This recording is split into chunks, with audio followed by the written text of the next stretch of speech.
and my plans. Battle the kid is white flags. Not on my level where I stand. Got it, I'm shooting a hot hand. Out of the gym, I was locked out. I failed, the kid was a dropout. I changed the game and it's up now. The city, they need me, is clear now. The people is giving the damage.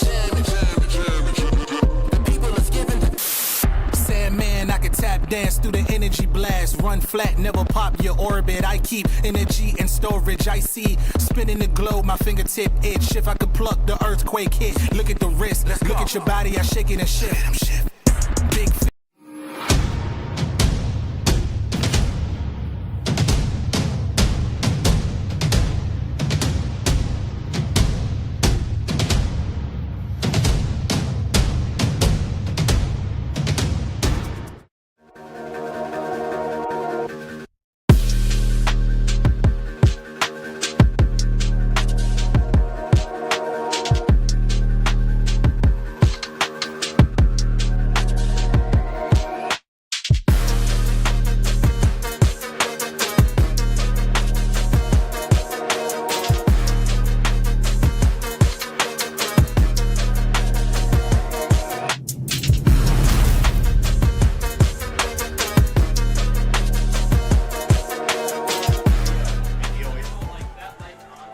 Welcome inside Fostoria Memorial Stadium, where the Mohawk Warriors and Columbus Grove Bulldogs are going to clash in the Region 26 semifinal here in D7.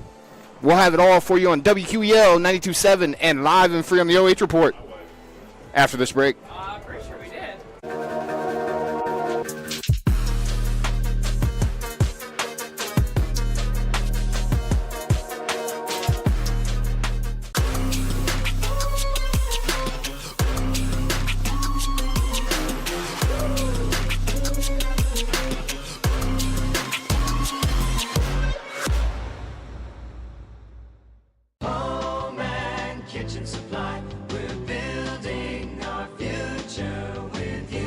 Contractors and do-it-yourselfers, this is Jeff Flowers from Home and Kitchen Supply, here to remind you that we are your best source for kitchens, baths, windows, doors, floors, and more. Quality products, friendly service, great prices. You owe it to yourself to give us a try.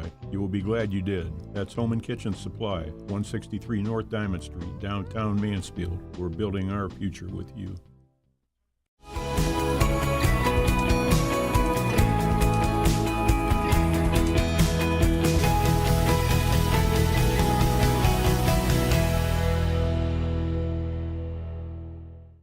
You know, yoga isn't just for men with ponytails. It's a great tool for relieving stress. But most of those poses aren't realistic. Yeah. You're a construction worker, not a f***ing gymnast. That's why I made this video. Yoga for men. With poses like Weekend Warrior pose.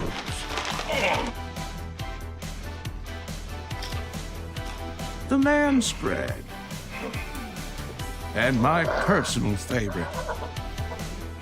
The just resting my eyes pose.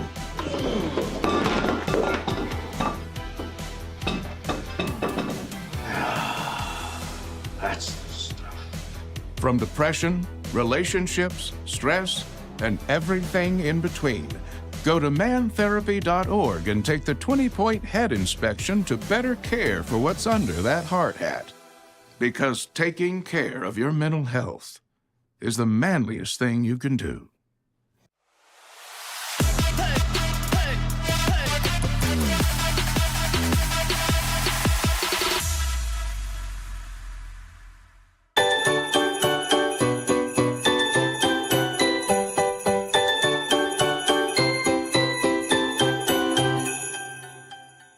Let's go.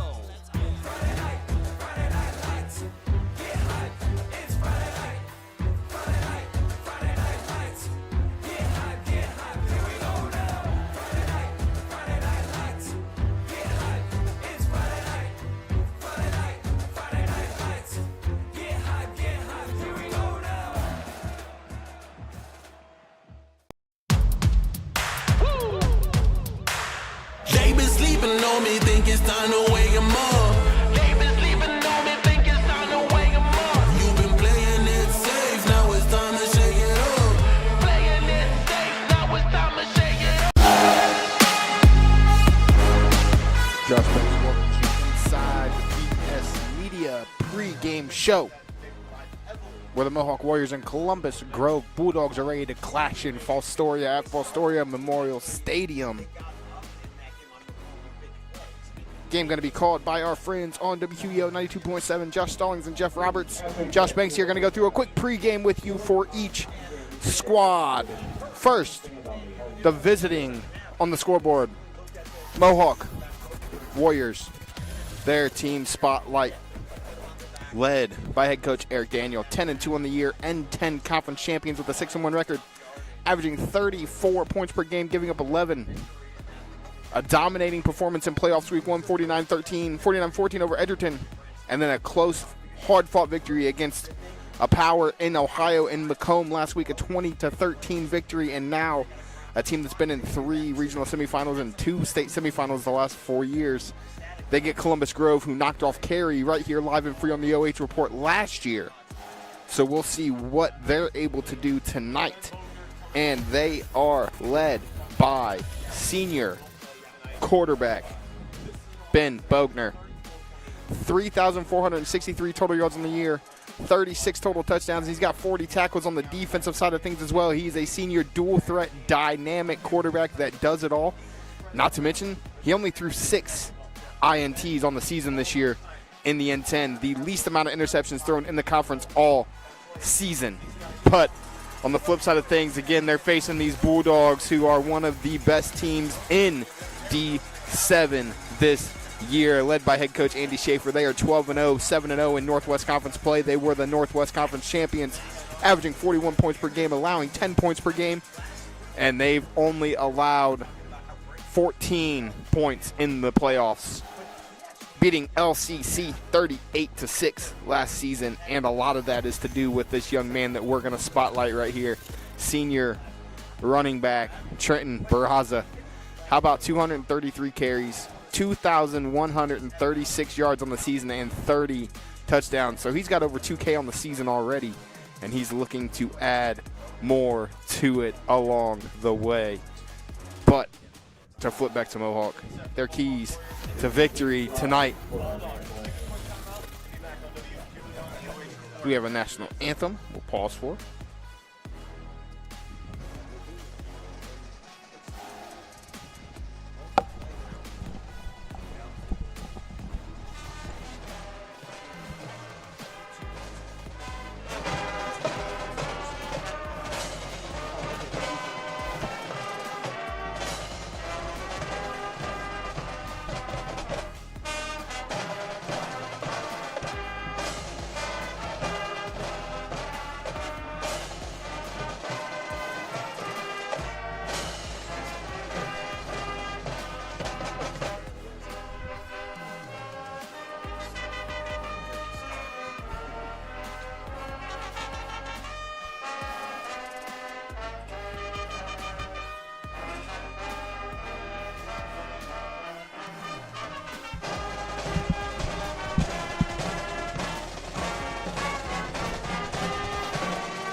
Great job by, it appears to be, both bands here this evening.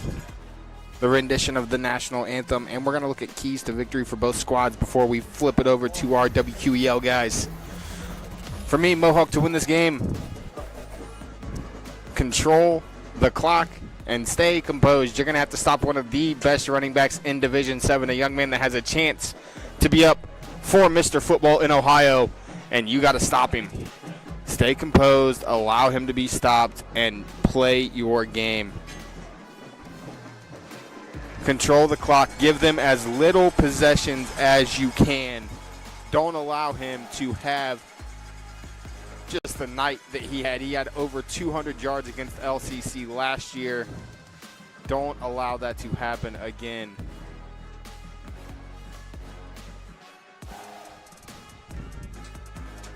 here in 1 second. We're going to flip it over. We're going to take a look at the home standing on the scoreboard.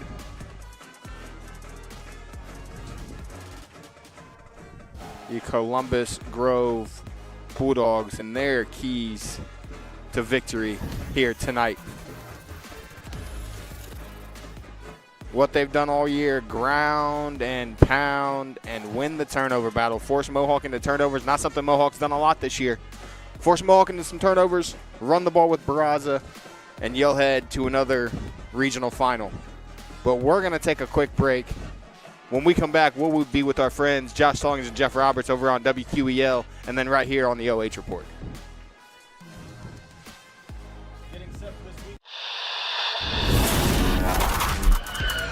He's going to send a line drive down the field. It'll be fielded on the bounce.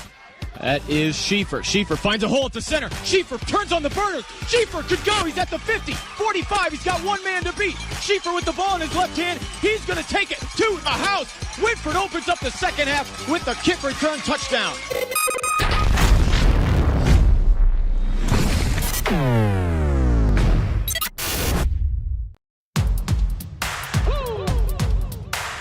They been sleeping on me, think it's time to wake 'em up. They been sleeping on me, think it's time to wake 'em up. You've been just do it all. Well, you know, it was funny, Josh, as I was prepping for this game, you know, we've been doing football so long and we do so many games that admittedly year to year it all just starts kind of blurring together. And I was like, I'm going to read up a little bit about Columbus Grove, and you know, and right away Barraza pops up. I mean, he's the first name that everybody sees. And the funny part about it is I was like, I know that name.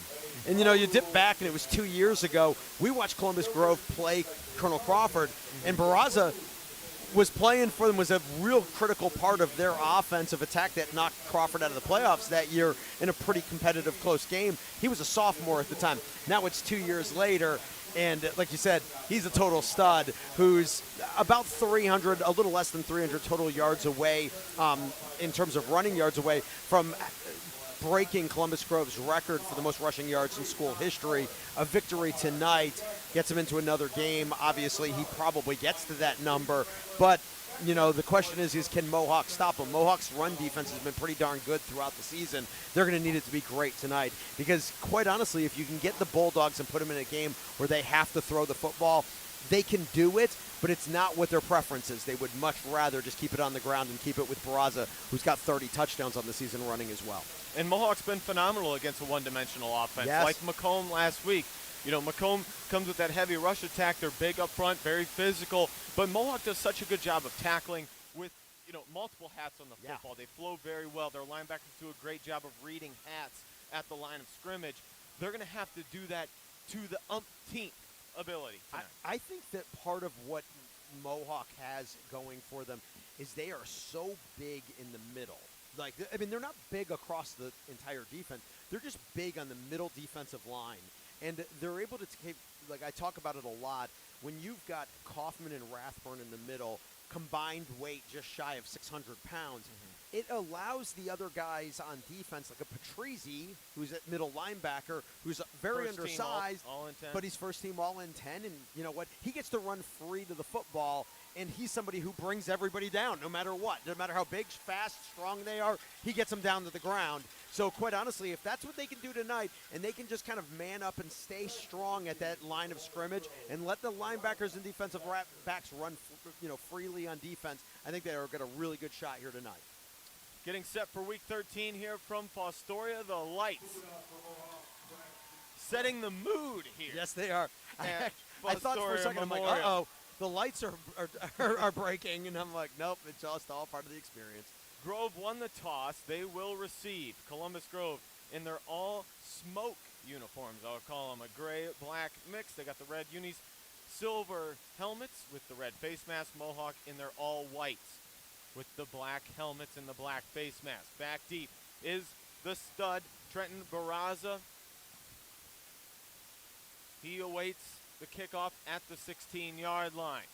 They will squib it down the field. Short kick fielded at the 32-yard line by the up man across the 40 and down at the 44-yard line. So pretty good starting field position That was number 21, Grant Eversole on the return. Yeah, he actually did a pretty good job. He's a senior running back for them, and he took that off the one hop and started sprinting up the field. And I was like, well, so much giving it to the up back. They didn't have any problem. At the 40. Yeah, 48. Yep, good field position for Columbus Grove. Again, thing to watch out. Kyle Hopkins, their quarterback, was a receiver at the beginning of the season. Running the show here, going to throw it. Short pass to the far side into the flats. It is complete, and it was number 21, Eversole again. Notes Grant, 5-pound running back out of the backfield, making the reception, and a pickup of 3 on first down sets up 2nd and 7. Quickly to the line comes the Bulldogs. 2 to the left. They're going to hand off. Barraza bouncing it, throws the stiff arm, stretching it left.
Nobody's better than me. What do you see? Give it all. Yeah, all that I got, I give it everything.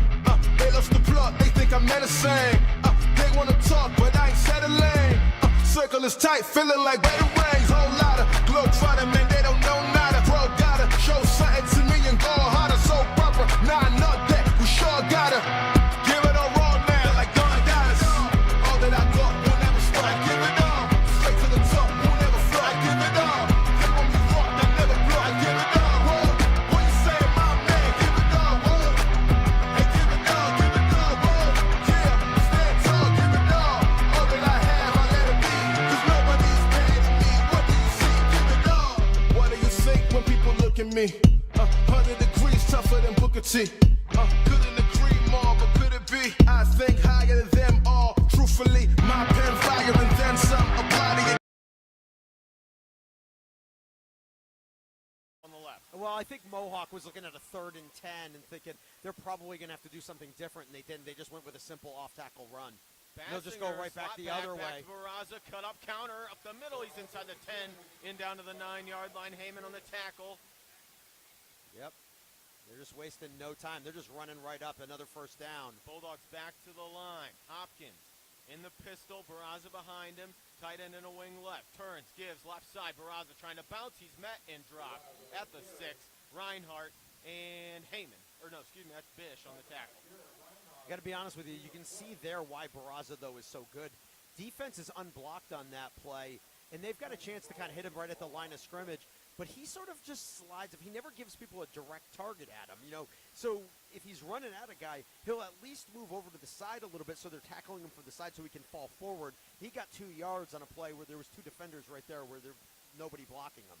Tight formation, turns, Barraza up the middle, changes direction, gains a couple, gets down to the 2-yard line. Again, Bish, Patrizi on the stop.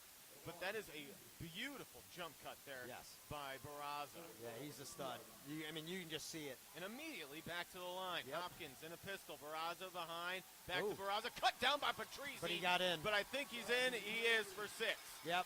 Patrizi knifed through, chopped him down at the line of scrimmage, but Barraza able to jump across for the touchdown. Yeah, he caught him at, like you said, got him below the knee, but it was almost like kind of, jumping into the end zone. It undercut him, but he fell forward, needed to get 2 yards, and he got 2.5 and into the end zone. Very impressive first drive right there by the Bulldogs. 7:35 in the first quarter. The Bulldogs, they melded 5 minutes off this clock. In Division 7, you got a lot of guys going both ways, so they really took a lot out of Mohawk there. On to attempt the extra point. Snap back, holds down, kick is up, and the kick is good. I believe that was Evan Bierhoff punches it through to make it 7-0 here in the first quarter from Fostoria. Week 13, it's 7-0, Grove over Mohawk.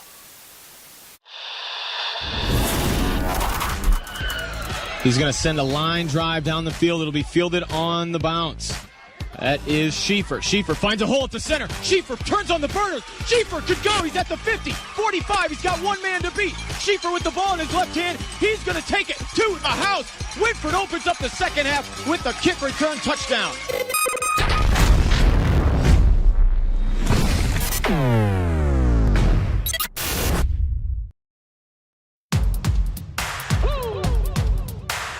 They been sleeping on me, think it's time to wake 'em up. They been sleeping on me, think it's time to wake 'em up. You've been playing it safe, now it's time to shake it up. Playing it safe, now it's time to shake it up. So it's time to make a change. Yeah, it's time to break the chains. Yeah, it's time to bring the pain.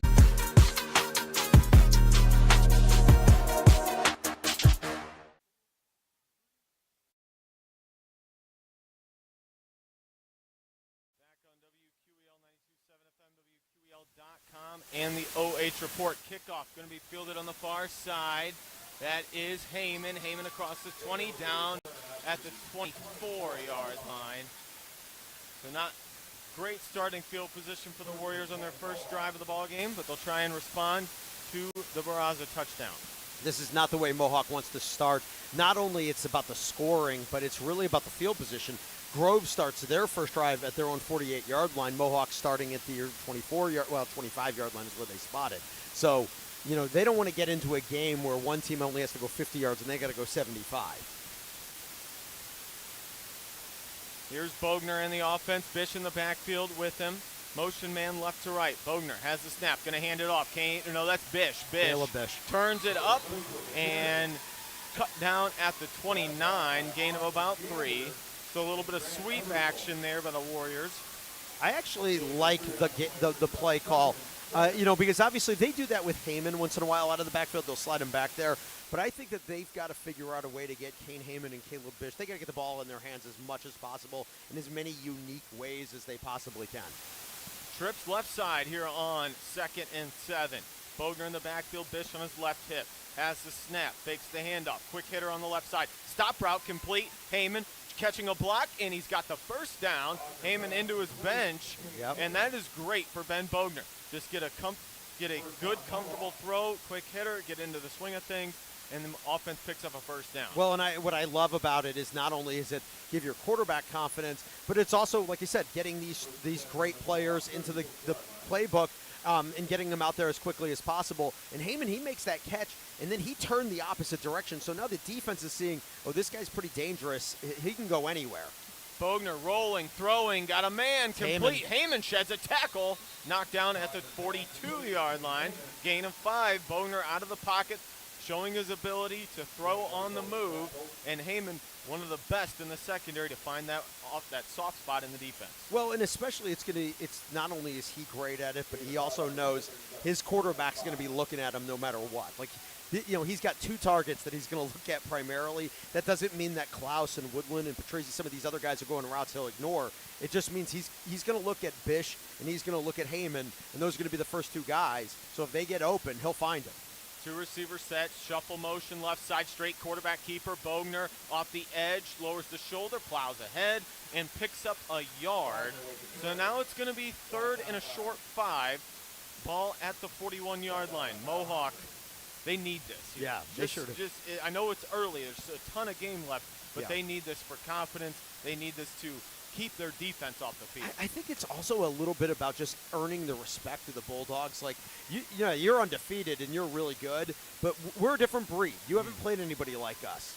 Empty backfield, trips left. Bogner has the snap, 4-man rush, rolling right. Bogner has room to run. He's going to tuck it and go. Lowers the shoulder. He's got the first down at the 48-yard line.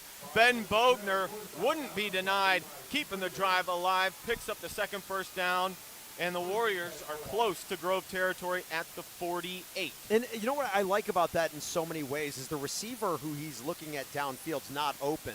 And Bogner realizes it. So he's just like, I'm going to have to run. He's not trying to force anything there.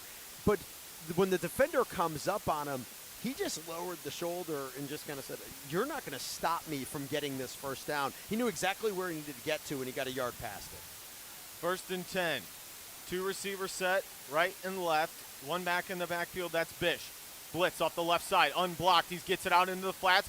Catch made, brought down after a short gain. That was Caden Bish. He escaped out of the backfield on the bubble, but just able to get a yard as the defense able to knock him down for a 1-yard gain. It was actually pretty well read by Bogner in the fact that the blitz was coming from his back end on that side. So he recognized the blitz is coming from the backside, and he figures, well, my guy who's running on a route that way should be open then. He was, but they did a nice job in coverage and filling in the gap where the blitzer was coming from. 2nd and 9, ball at the 48. Bogner, quick hitter near side. It's Bish. Bish across the 50, 45, pushing for the 44. He's gang tackled at the 45-yard line. Tackle made by 14, Jamison Rader. Yeah, but a good pickup. Yeah, this is makeable 3rd downs now. I mean, it's 3rd and 2. And again, you're in Grove territory. Now Mohawk hurrying up a little bit. Trips left side. Ben checks the sideline, looking for offensive coordinator Zach Hawkins. Hawkins gives the call. Shifts Bish to the right side. 3 receivers left on 3rd and short. 4:08 in the first quarter. Straight keeper up the gut. Easy. Bogner with another first down across the 40.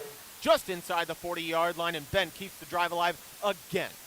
Ben Bogner is basically letting Columbus Grove know we're going to play a physical brand of football.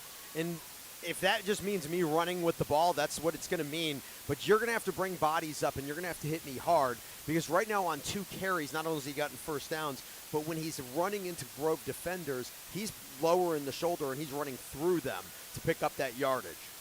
1st and 10 at the 40. 3:40 and counting in the first quarter from Fostoria. It's week 13 of the high school football playoff. Shuffle motion right to left. 2 receivers. Bogner with the snap. Gets a block from Bish. Bogner gets up to the second level, picks up 5 yards. Nice pull there for Ben. Tackle made on the play by number 9. That was Baxter. You know, this is one of Another nice carry, though, for Ben. And fantastic. a great pull by the offensive line. Absolutely. They're blocking very well. They're doing a nice job. I think this is one of the games that the reason I love getting into the deep in the playoffs and the teams get good, because these teams there's not going to be necessarily a lot of like 40, 50-yard plays. It's going to be a lot of grinded out type yardage. And, you know, when you see this during the regular season, we see a lot of teams that sort of implode along the way. Somebody jumps offside, there's a mistake. But, you know, Mohawk's going to have drives like this. They pick up the blitz. Slant pass got is caught. He got it. Bish, oh my goodness. That is always... Bogner threads the needle to Bish on a quick slant, picks up the first down. What a catch by Bish. You talk about distraction drill. Yep. And that window is so small. Defenders coming from both ends of him. And somehow Bogner just threaded the needle between both of them and got it in there to Bish, and he's able to keep the concentration and pull it in. That was a talking point this week with the Warriors. Bogner being on time. He was perfect there. Trips left. Lone receiver to the right side. That's Heyman. He's going to roll left, looking left. He is pressured and just gets rid of it into the sideline. Again. That's the clock. 2:17 to go first quarter. Mohawk with the football down 7-0. Very heady play right there from Bogner, because as he's coming around that edge, he knows who his receivers are that he's going to be looking at, but they're not really open, and he's throwing the ball across his body, so he's got a really bad angle at it, and he's realizing he's got defenders in pursuit, and he can't really cut up field because they're cutting off that angle. So he just says, all right, you know what, I got to eat my losses here. I don't want to get hit for a sack. I'm not going to try to force a pass here. I'm going to throw it out of bounds and take the 2nd and 10. Bogner's going to split them apart. 3 left. Lone receiver to the right side. Bish in the backfield. Has the snap. Sets up in the pocket. Now he's going to run for it. Bogner grabbed from behind. Oh, hit hard. Yep. He was dragging defenders from behind. Yeah. Goes down after a short 2-yard pickup. And that opening closed in a hurry. Well, and you could see exactly what he was looking at. You know, he saw all of the defensive backs and linebackers go back into coverage. The hole sort of kind of opened up, so he's like, I'm going to tuck this and go. I could probably get 7-8 yards at least. But the defensive linemen recognized it quickly, and they closed it and chased him from beyond. They were able to grab him. That brought up the big hit. Empty backfield for Ben. 3rd and 7. 4-man rush, wants to throw. Picked up nicely, looking backside. He's got an open man, but incomplete. Yep. Heyman on a little bit of an arrow route. Started to the inside, cut back out, but Bogner put a little too much on it, incomplete. And now it brings up 4th and 7. You know that Coach Eric Daniel and the Mohawk Warriors are going here deep inside Grove territory, and they want to answer the touchdown. Yeah, Bogner just getting some pressure after the rollout there. He felt it coming, so he felt, I got to rush this pass. If he had just a kind of a split second more time to kind of set up, I think he puts a strike on and a 1st down. Bish joins him in the backfield. 4-man rush, sets up to throw, pressure coming. Bogner trying to escape, and he can't. Bad sack. Sacked back at the 36-yard line. Lost a lot of yards. They lost 12 yards on that play. So unfortunately, instead of being sort of at the 28, 26, 25-yard line, something like that, ends up being at the 40-yard line. So that works out really well for Grove. The offense eats up a lot of clock, but no points on the board. 23 seconds to go here in the first quarter, and it's still Grove 7, Mohawk 0 after the long drive.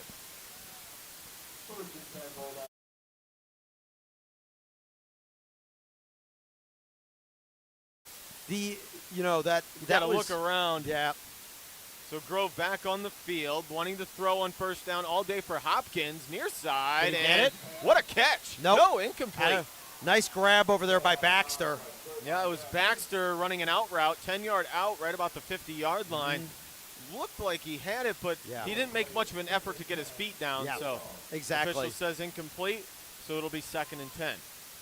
Going back on the 4th down play, I think one of the things that kind of hurt that play construction, it was, kind of play-action play where you fake the handoff, but nobody's biting on the fake handoff, because they know it's, 4th down and long, and that just slowed down the play as a whole.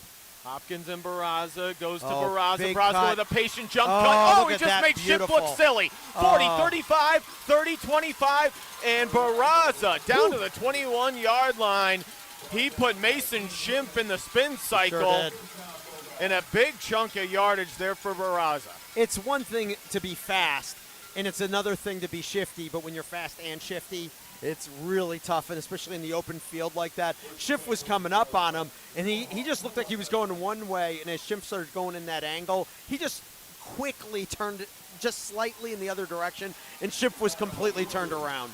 And Mohawk going to take a timeout after the huge gain by the Bulldogs. So we'll stop it as well. 54 seconds to go. I'm looking at the wrong clock. 54 seconds here in the first quarter. We'll be right back on Wbco-Wqel and the OH Report.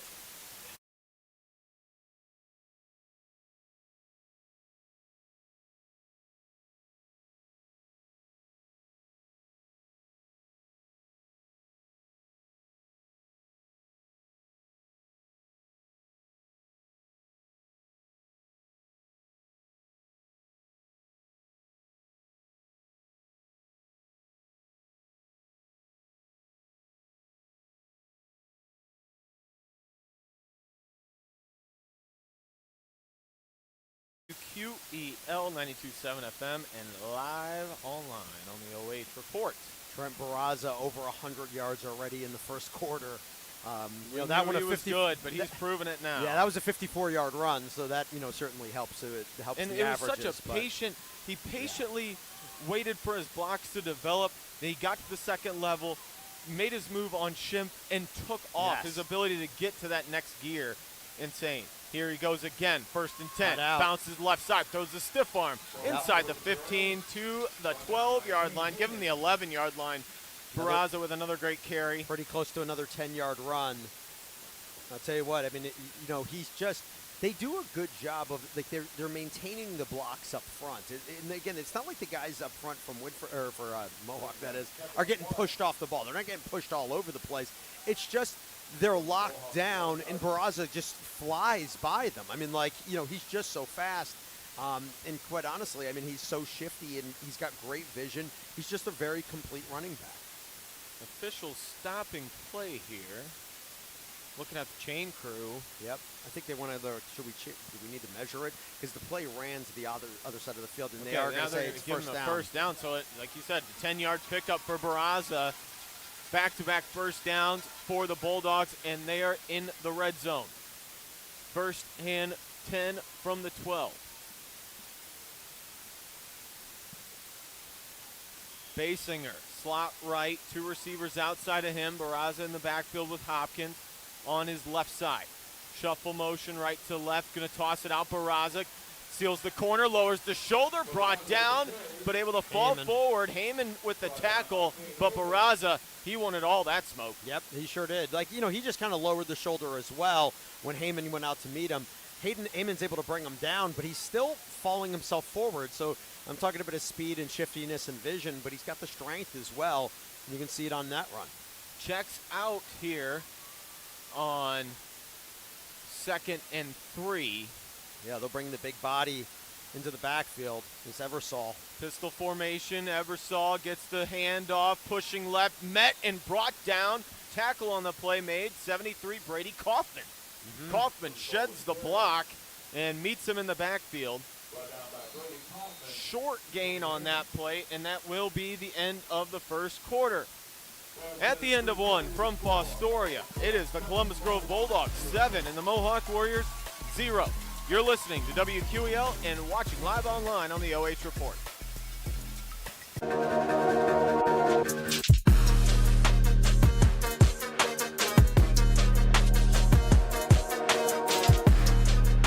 Home and kitchen supply, we're building our future with you. Contractors and do-it-yourselfers, this is Jeff Flowers from Home and Kitchen Supply, here to remind you that we are your best source for kitchens, baths, windows, doors, floors, and more. Quality products, friendly service, great prices. You owe it to yourself to give us a try. You will be glad you did. That's Home and Kitchen Supply, 163 North Diamond Street, downtown Mansfield. We're building our future with you.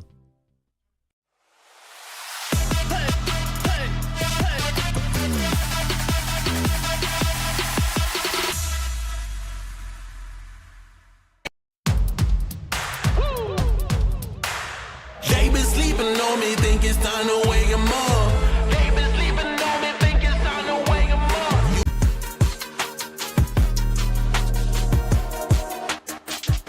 Columbus Grove matching up here in week number 13. It's the 1 and the 4. The Grove with an early lead here as we start the second quarter, 7-0, and they are in the red zone. Looking at 1st and goal from the 1-yard line. In the backfield, toss play, right side all day long. Trenton Barraza untouched into the end zone for 6. And again, we're raving about Barraza, but I want to rave about the blocking. That's a pitch play at the line of scrimmage, and he not only catches the pitch, but he could jog that one in. They had the edge just sealed off so perfectly. The second Barraza touchdown makes it 13-0. On for the extra point. Number 80, the junior, Evan Bierhoff. Hopkins the hold. Snap is good. Hold is good. Kick is up, and it is good. 11:57 to go in the first half. It's Grove 14, Mohawk 0. We'll be back on WQEL. He's going to send a line drive down the field. It'll be fielded on the bounce. That is Schieffer. Schieffer finds a hole at the center. Schieffer turns on the burners. Schieffer could go. He's at the 50, 45. He's got one man to beat. Schieffer with the ball in his left hand. He's going to take it to the house. Whitford opens up the second half with the kick return touchdown.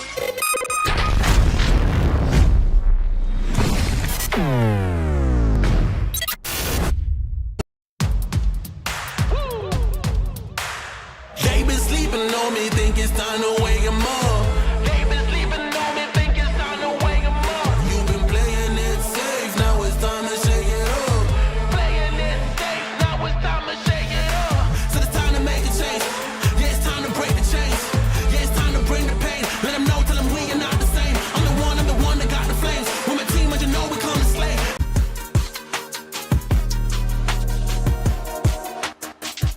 Fish back deep to receive for the Mohawk Warriors.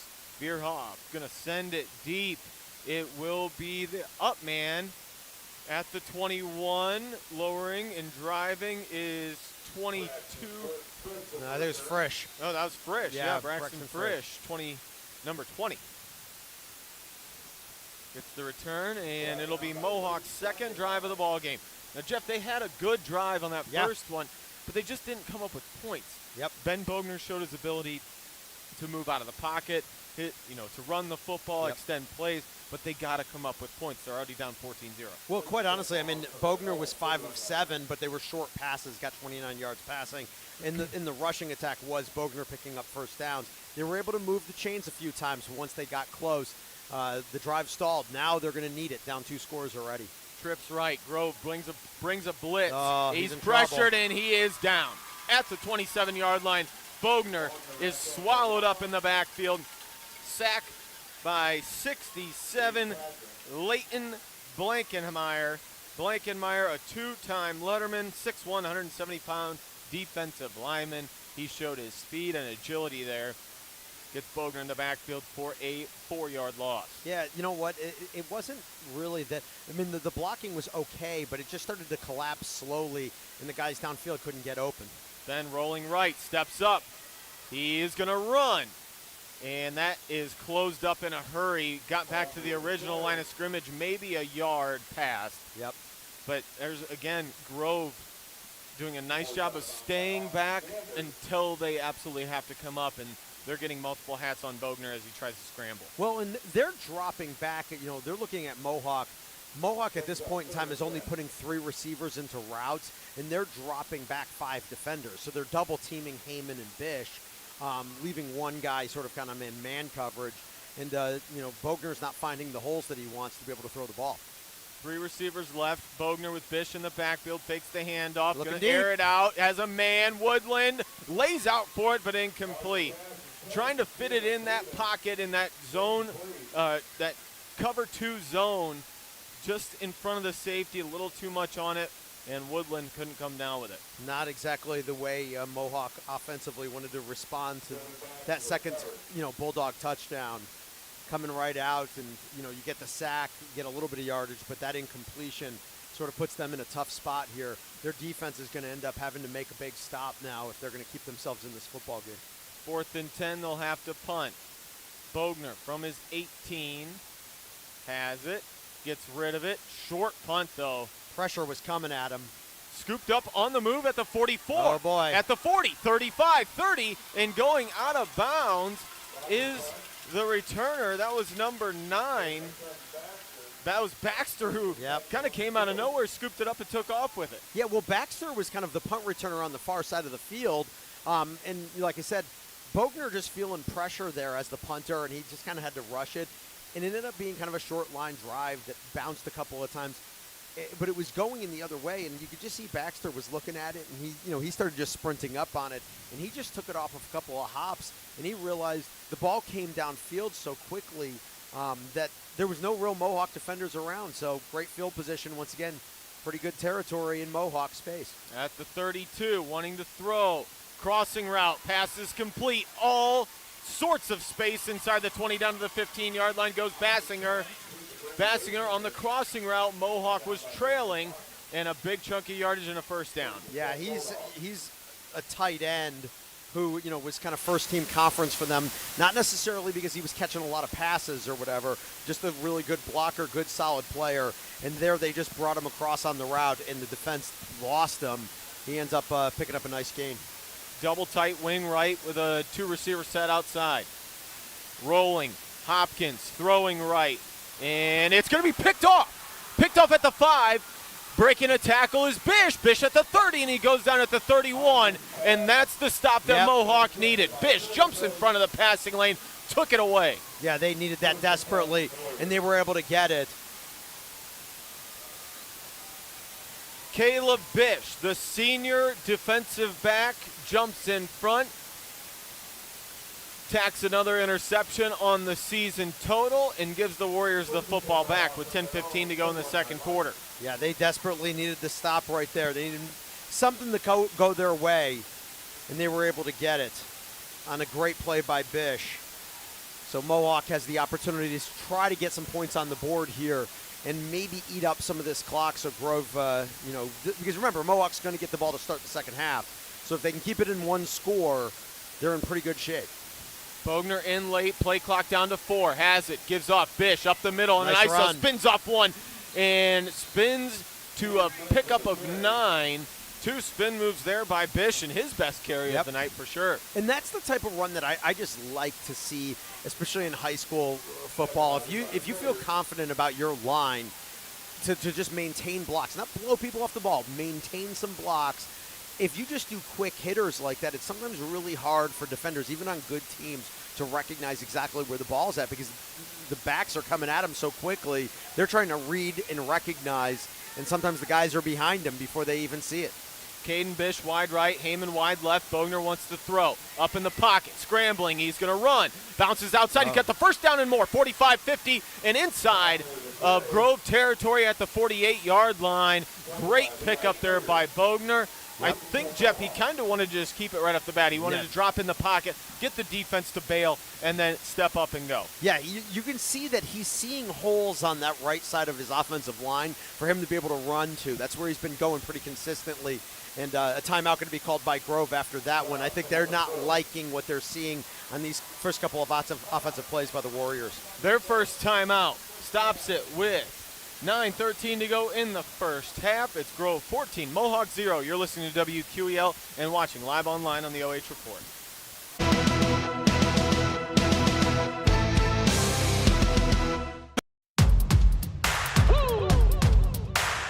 They been sleeping on me, think it's time to wake 'em up. They been sleeping on me, think it's time to wake 'em up. You've been playing it safe, now it's time to shake it up. Playing it safe, now it's time to shake it up. So it's time to make a change. Yeah, it's time to break the chains. Yeah, it's time to bring the pain. Let them know, tell them we are not the same. I'm the one that got the flames. With my team, but you know we come to slay. Let them know that we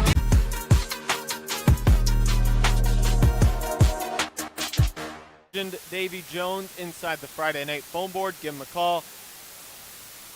Davy looking for all your scores from around the area. We have a bunch of playoff games going, and he wants your scores and shout-outs from any local athletes and anything you want to talk about in the wide world of sports. Here we go. 1st and 10. The Warriors with it inside Grove territory at the 49-yard line. Showing blitz off the left side. Bogner has the snap. He's going to keep it. Goes right side through the B gap and picks up 4. I think he rolled forward for a 5. Actually, about 5, yeah. That's a good run Good right play there. call there by Coach Hawkins. Yeah, they're showing blitz off the edge, and Bogner straight up the gut. Yes. It was coming up, like you said, blitz coming up from the right side of the defense on the outside. But, it was a run up the middle on the other side of the field. So, again, just playing against, where the defense is going one way, the offense went the other direction, picks up 5 yards. Doubles formation on 2nd and 5. Bish joins him in the backfield on his left hip. Bogner at the 49. Calls for it. Has it. Pressure again. Throws it quickly. Heyman jumps in front. Ball's out. He coughed it up. It's loose at the 36. Heyman caught the quick hitter on the slant, but then chalked it up to the Grove Bulldogs. Yeah, unfortunately, Heyman, who's so special and he does so many good things, there he's just trying to do a little too much. I think that sometimes is what happens with really talented players. You see it at every level, is that, they want to make that extra play. And there he just kept, cutting and cutting. And, he was diving and darting in and out of guys trying to make a miss. But when he's doing that, he's getting the ball away from his body. And all it takes is one defender who you may have burnt on the play, but he can reach out and slap that ball. He didn't give up on it. Yeah, exactly, and it came loose. Hopkins, Barraza in the backfield. Hopkins turns, goes to Barraza. Pulling guard in front. Barraza lowers the shoulder, plows ahead for 9. Close to 10 yards as he runs over Heyman.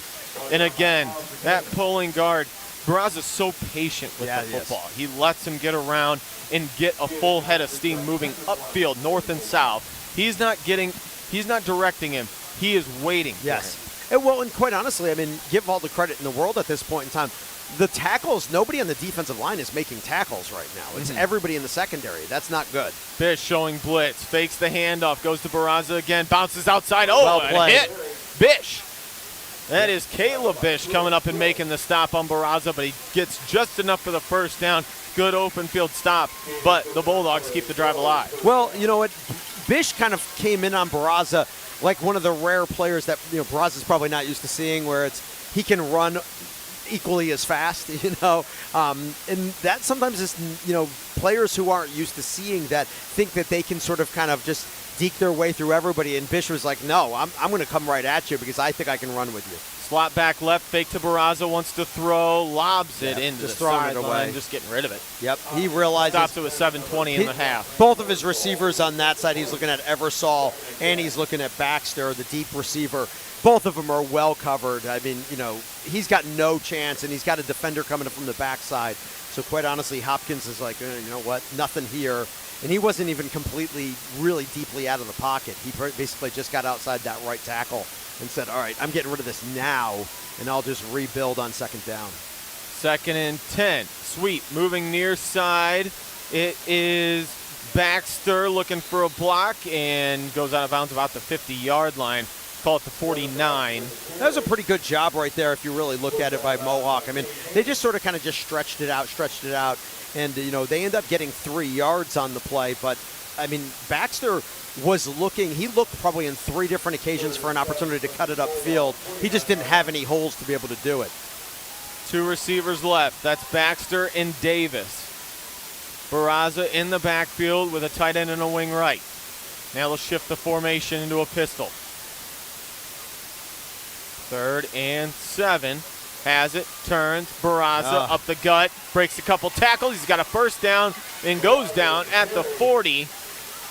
Patrizi in on the stop, but again, Barraza. I think you can just tell right now why the Bulldogs are undefeated, and it's not just because of their talent, but that's you're looking at a 3rd down and 7 on that play. Almost every team is thinking, oh, you're going to pass the football, but they run the ball in those situations thinking we can still pick up 7-8 yards over 2 downs without any problems. Double tights and a wing right. Hopkins wants to throw, has time. Patrizi got him. Patrizi coming up and chops him down. Hopkins trying to scamper to the left side, and Patrizi, give him credit for a TFL there. Loss of about a half a yard. Give him credit because he's 10 yards downfield in coverage, realizes that Hopkins is going to start running out, and he's like, there's nobody over there. He breaks out from his coverage, and he just took off. And that's sometimes what you got to do. You either have to decide. You got to make your decision. If you're going in after him, you go in at full speed. Don't kind of diddle-daddly around because that's going to just leave you in no man's land. 2 receivers, 2 tight ends. Barraza up the gut, breaks a tackle. Barraza still moving, looking like Mike Allstott down to the 20-yard line. Barraza just lowers the shoulder, runs through arm tackles, and extends the drive. They are in the red zone, 1st and 10 at the 20. Yep, 20-yard run. And again, first real time, and Barraza's having an amazing first half. But he's not really breaking a ton of tackles, but that one he did. That was a full missed tackle. Somebody going in, again, trying to catch him, not in front of him, a little off to the side, and they couldn't wrap him up. 20 yards later, they're threatening again. Gavin Baxter wide left, Trenton wide right, back to Barraza. Barraza to the 12, brought down by Bish. Caleb with another tackle, but a good chunk of yardage, and it's going to be 2nd and 2 at the most. Yep. That's it. It's a short 2. So, but like you said, I mean, everybody is just, there's a hat on everybody out there. I mean, this is just a super well-coached football team. Everybody's on top of people. Slot right's Eversole. Hopkins wants to throw, rolling left, now steps up, and he's going to be dropped. Loss on the play, back to, it's Patrizzi again. Coming up on the tackle. I got to tell you. Loss of 3. You know, Josh, I'll say this, though. That play got blown up because Barraza's coming out of the backfield. He slipped and fell, and, you know, he tried to pop back up, but in the meantime, that was enough to sort of kind of just break up the play as a whole. Back to the line, 4:40 to go in the first half. Hopkins in the pistol, Barraza behind him. Full house. Barraza up the gut on the ISO inside the 10, down to the 7-yard line. Woodland on the stop. Excuse me, that is Reinhardt. I think that Mohawk is, if they're not already doing this, they just got to start assuming that on third down, regardless of yardage, the Bulldogs are going to run the football. You know, don't even worry about the passing attack that much. In the red zone, looking for a third touchdown. They lead at 14-0. Motion man right to left, turns. Barraza through the B gap. Heyman comes down, brings him down. A couple other guys on the stop. Flag comes in. First flag of the night. Came in right at the tackle area, so it might in be the area of a face mask. A face mask against Mohawk. That's what Trayvon Baxter is saying. Face mask against the Warriors. That'll be half the distance to the goal and an automatic first down. Yep. It is.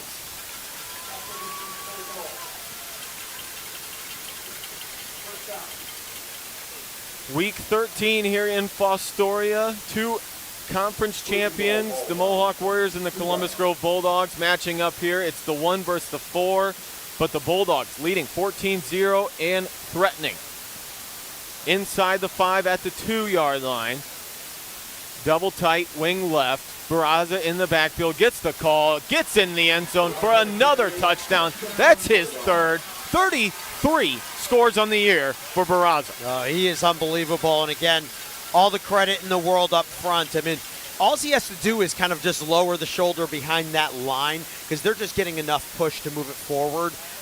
It's not super impressive because they don't have to do anything big. They don't have to maul anybody, open up huge holes. They can just push it forward a little bit, and Barraza's just going to follow in right behind him untouched and just kind of grinds his way into the end zone for the third time.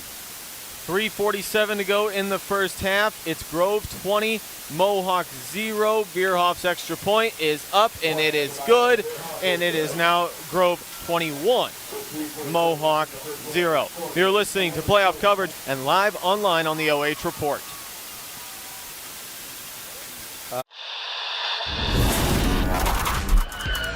He's going to send a line drive down the field. It'll be fielded on the bounce. That is Schieffer. Schieffer finds a hole at the center. Schieffer turns on the burners. Schieffer could go. He's at the 50, 45. He's got one man to beat. Schieffer with the ball in his left hand. He's going to take it to the house. Whitford opens up the second half with the kick return touchdown.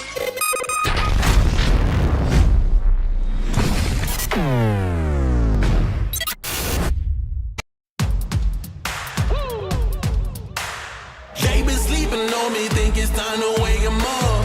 They been sleeping on me, think it's time to wake 'em up. You've been playing.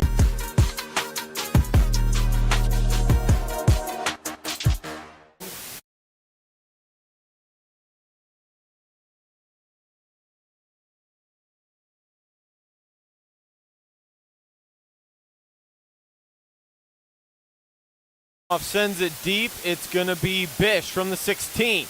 Bish, 25, 30, 32-yard line, goes down. And that's where Mohawk will start for their fourth possession of this first half, trailing 21-0. I can be, Josh, at this point in time with 3:40 left on the clock, they're down 3 scores.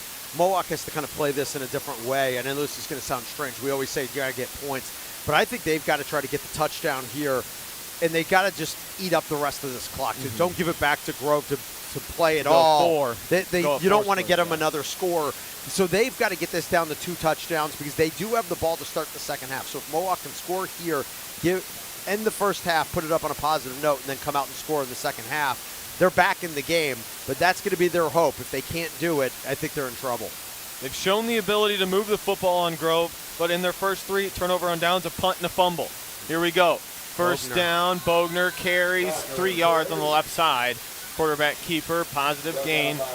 And, they came into this, it looked like on that opening possession they were very composed. Yeah. Things were working, but they just didn't get points. And then they seemed to, fall out of rhythm a little bit with the punt and then the fumble. Well, and I think what happens is, you get down 2 scores on 2 offensive possessions, and then you're thinking the offense starts putting pressure on themselves. Maybe that's with the fumble with Heyman. I think that was just him trying to do a little too much. Quads right side with a slot back. Bogner alone in the backfield, Looking stepping deep. up, airs it out. A beautiful spiral. Once Heyman, the one-handed catch attempt, but incomplete. Heyman selling out. He had 3 miraculous catches a week ago, but couldn't haul that one in. That way, you know what? Heyman started cutting it inside a little bit. He misjudged it just enough. The ball was a little bit more of a line drive and not as much arc on it. And, Heyman started kind of cutting into the middle a little bit on the field. And then he realized, oh, no, I got to bring it back. So he had to redirect his route and had to try to pull in the miraculous catch as a result. Again, he was there. I mean, he was open by a couple of yards. Just couldn't drop it into his bucket. Grove showing man coverage. Bish goes in motion, gets it on the sweep. Bish makes 1 miss, makes 2 miss, but then chopped down from behind. He had a fleet in front, but a guy caught him by the heel. Yeah. And a short gain on that play, and it's going to be 4th and 5. Yeah. And Grove's going to take a timeout. Yep. They're going to stop it with 2:48, and they want the ball back in another score. Of course. They lead at 21-0 with 2:48 to go in the first half. We'll take a break and be back on WQEL.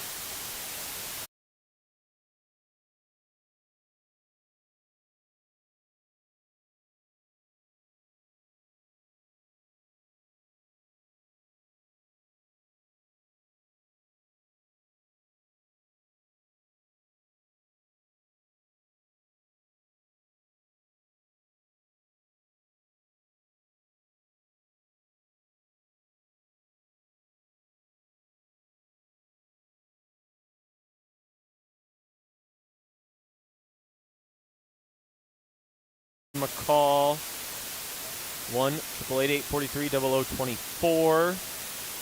And of course, if you ever miss a game, Coach's Show, or Friday Night Phone Board, find it on the podcast page, WQEL.com. Mohawk trailing 21-0, 2:48 to go in the first half. And they're facing a 4th and 5.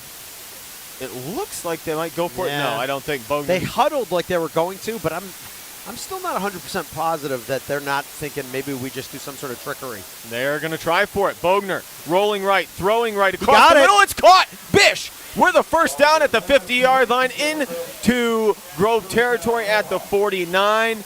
And Coach Hawkins, Coach Daniel, they draw it up there.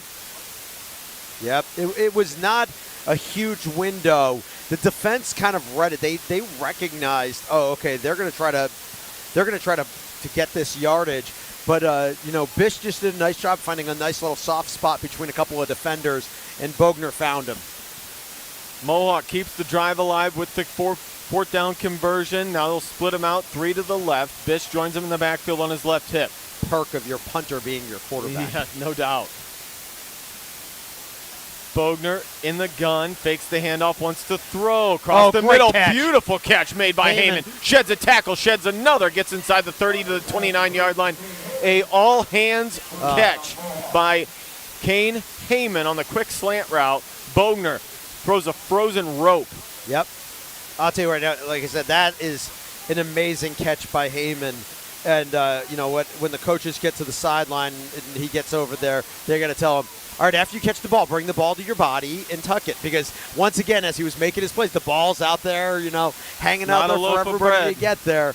And, luckily they were able to get away with it, but still an outstanding play right there by Heyman. Heyman and Bish go wide to the left, Woodland wide right. Caden in the backfield. Bogner on a straight quarterback keeper. Grab from behind, driving his legs, falls forward. Maybe got a yard. Yep. Maybe. Short gain there on first down on the quarterback keeper. But Mohawk threatening here with 1:30 to go. 2 timeouts. Ball at the 29-yard line of the Bulldogs. I'll tell you right now, Columbus Grove is proving to be like most teams that run the ball really well. If you run the ball well on offense, you usually defend the run really well on defense. And, Bogner's had a couple of good runs, but ultimately when they design a run play, it's been pretty challenging. 4-man rush. Bogner spins out. Now up in the pocket. Pressure from behind. Throws backside. Incomplete. Yep. Crossing route by Heyman. And throwing across his body. Couldn't get enough on it. Stops the clock with 1:04. Yeah, and now they're looking at 3rd and 10. Backside pressure, like you said. He did a really nice job. An interior lineman for Grove got into his face right away, and he was able to step away from him. But as that backside pressure came, he was actually going to go to the left side down the field, and then he realized last second he saw Heyman cutting across the field, so he tried to change the angle and throw the other direction, but he was rushing the throw with that pressure coming. 2 right, 2 left on 3rd and long. Heyman in motion. Screen pass, set up, throws it out to Bish. He's got to make a man miss, gets by him. Not another one, and now he's gang tackled back at the 31-yard line. Lost a yard on that play, and it's just a little too slow to develop. Well, unfortunately now for we're looking Mohawk, at 4th and long. Quite honestly, that one defender, the first defender who came through on that play, recognized it. And like you said, in the slow developing play, if you get a defensive lineman who sees what's happening and the ball takes too long to get there, he can individually blow up the play. And he was able to get there right in Bish's face, slowed everything up. Game clock at 30.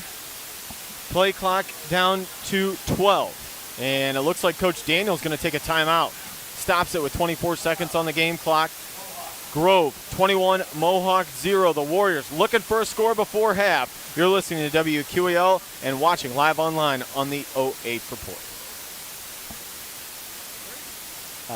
Just the 30.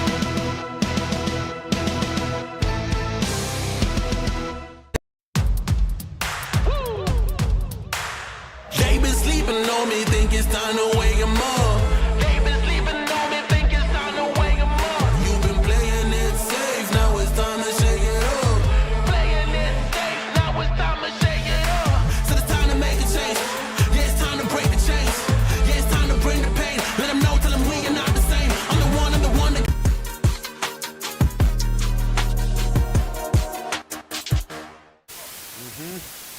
The one and only. The one and only. There is one and only one Dan Clutter. You're absolutely right. Books written about him. Not yet, but there will be. 21-0, Columbus Grove on top of Mohawk. Warriors facing a 4th and 12. Inside Grove territory, ball at the 31-yard line. Warriors need a score before half. Defense dropping back into zone coverage. Bogner rolling right, looking downfield, has pressure, airing it out into traffic. It is deflected and incomplete. Great defensive play made over there. It was 18. That's Aiden Patrick. You know, that's a little bit of a Greg Newsom celebration with the sword. I'll say this though, that's the sign of a well-coached team, because they knew who are the guys that Bogner was going to throw the ball to. Interior defensive lineman, once again, in the backfield, getting in Bogner's face, not going to give him time to set up and really throw a pass well down the field. But even still, it was just going to be a jump ball. But they knew who the guys that they're going to throw jump balls to, and they had him completely surrounded. It was like, all right, he's going to have to do something completely special, and the defensive back in front of him was able to tap that ball away. So Grove gets the turnover. Here's Barraza on 1st down. Makes a couple of guys miss. Barraza over the 35, down to the 37. And they're going to stop the clock with 8 seconds. Shocking. A lot of confidence in their ability to score, with 8 seconds. We've got, let's call up our play that gets 64 yards. But, we'll see what Grove wants to do. Timeout taken by Grove. You can't take them with you, Jeff, so you might as well use them. They're going to try and score, well, maybe try and score once again.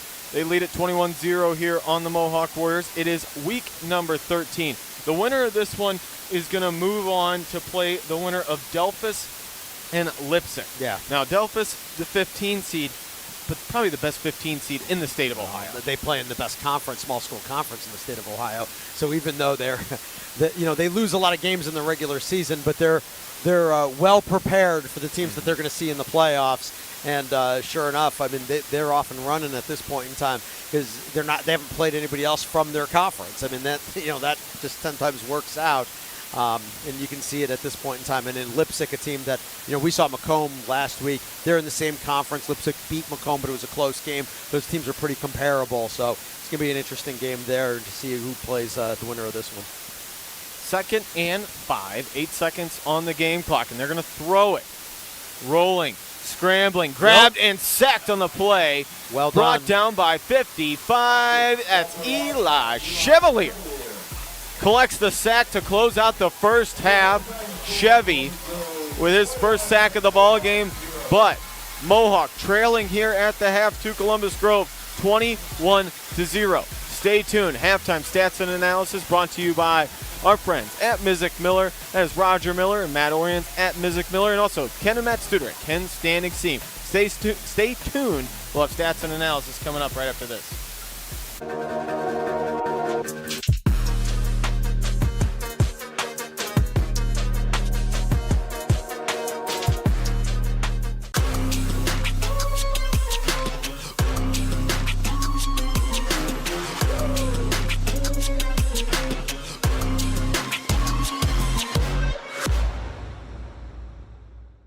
Home and kitchen supply. We're building our future with you. Contractors and do-it-yourselfers, this is Jeff Flowers from Home and Kitchen Supply, here to remind you that we are your best source for kitchens, baths, windows, doors, floors, and more. Quality products, friendly service, great prices. You owe it to yourself to give us a try. You will be glad you did. That's Home and Kitchen Supply, 163 North Diamond Street, downtown Mansfield. We're building our future with you.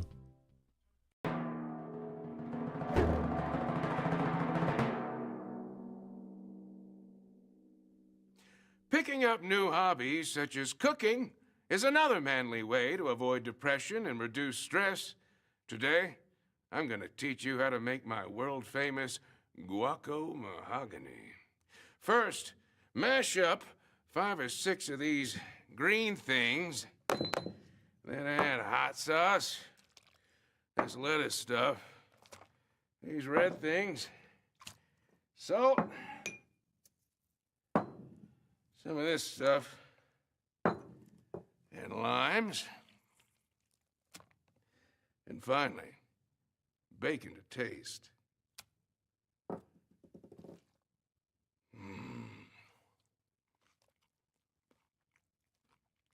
Delicious.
We continue our show with a catchy pop rock tune released in 2014 on her album Love Stuff.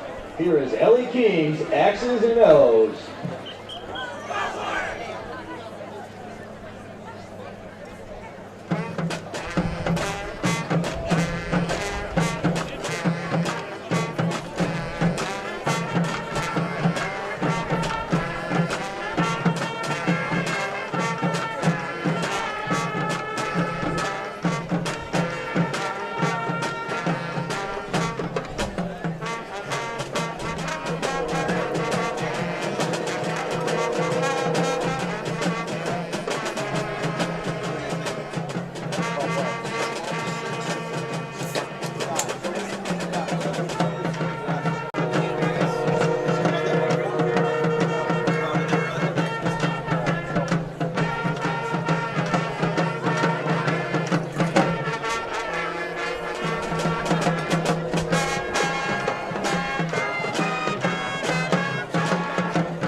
We close our show with a tune that'll sure to have you moving in your seat. Although this Australian band was a one-hit wonder in the U.S., this song is an alternative rock favorite featured on their 2003 album, Get Born.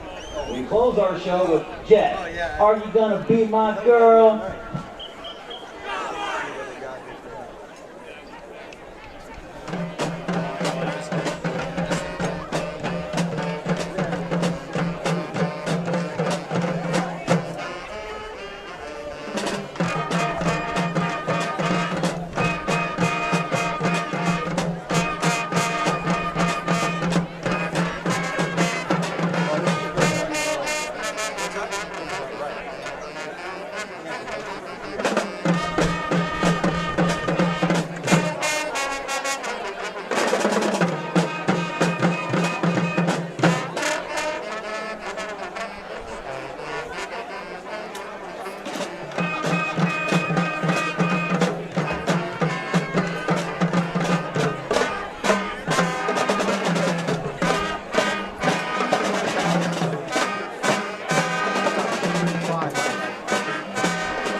Warrior Nation, thank you all for supporting our marching band and have a great night and go Warriors!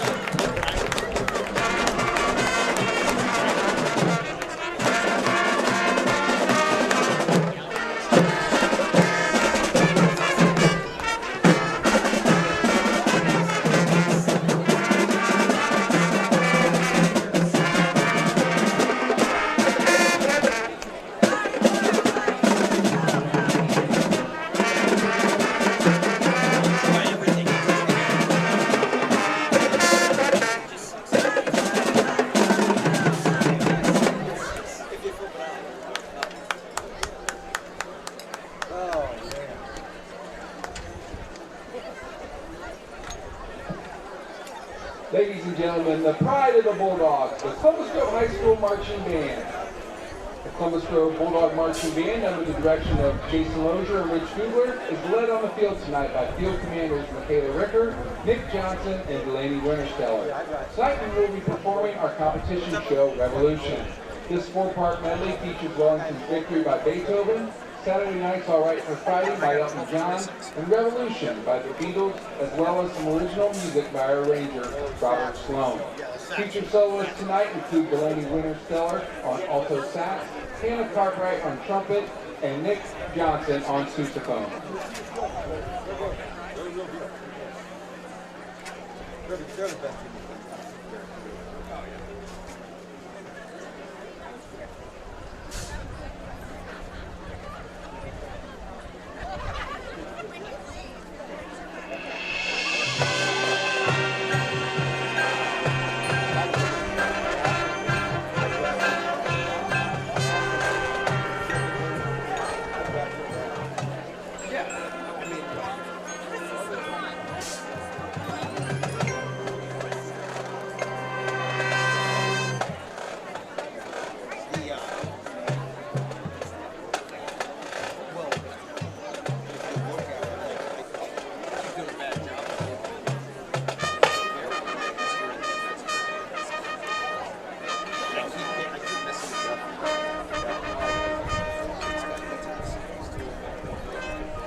Yeah, no, you're right.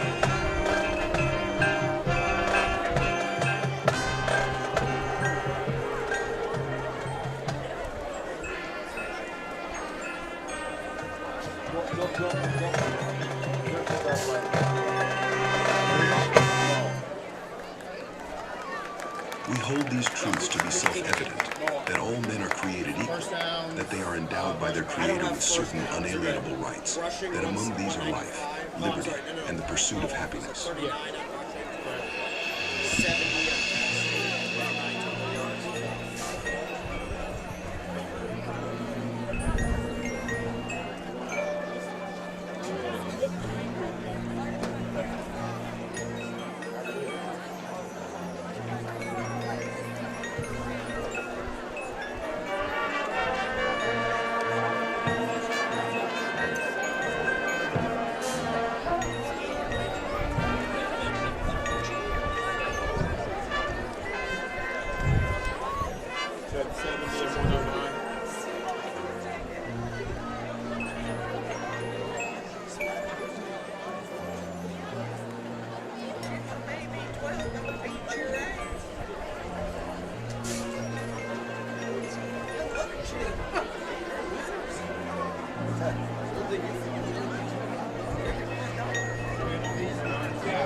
Give me liberty, or give me death. I have not yet begun to fight. Flip side, 190, 195 on the ground. 20 in the air for 215.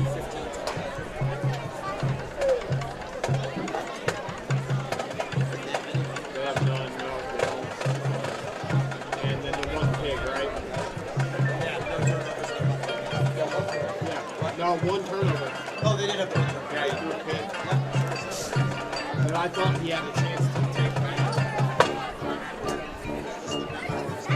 They're good.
Everything offensively, defensively, special teams, field position, they just executed. You know what? We knew who they were coming into this game in terms of, oh, this is what they're good at. They are really good. And quite honestly, I mean, you know, a lot of talk about you're one-dimensional and you can stop them from running the football. They're proving that's easier said than done. And quite honestly, even on the defensive side of the ball, even though Mohawk has been able to get some first downs, they get opportunity stops when they need to. And as a result, we're in half of it.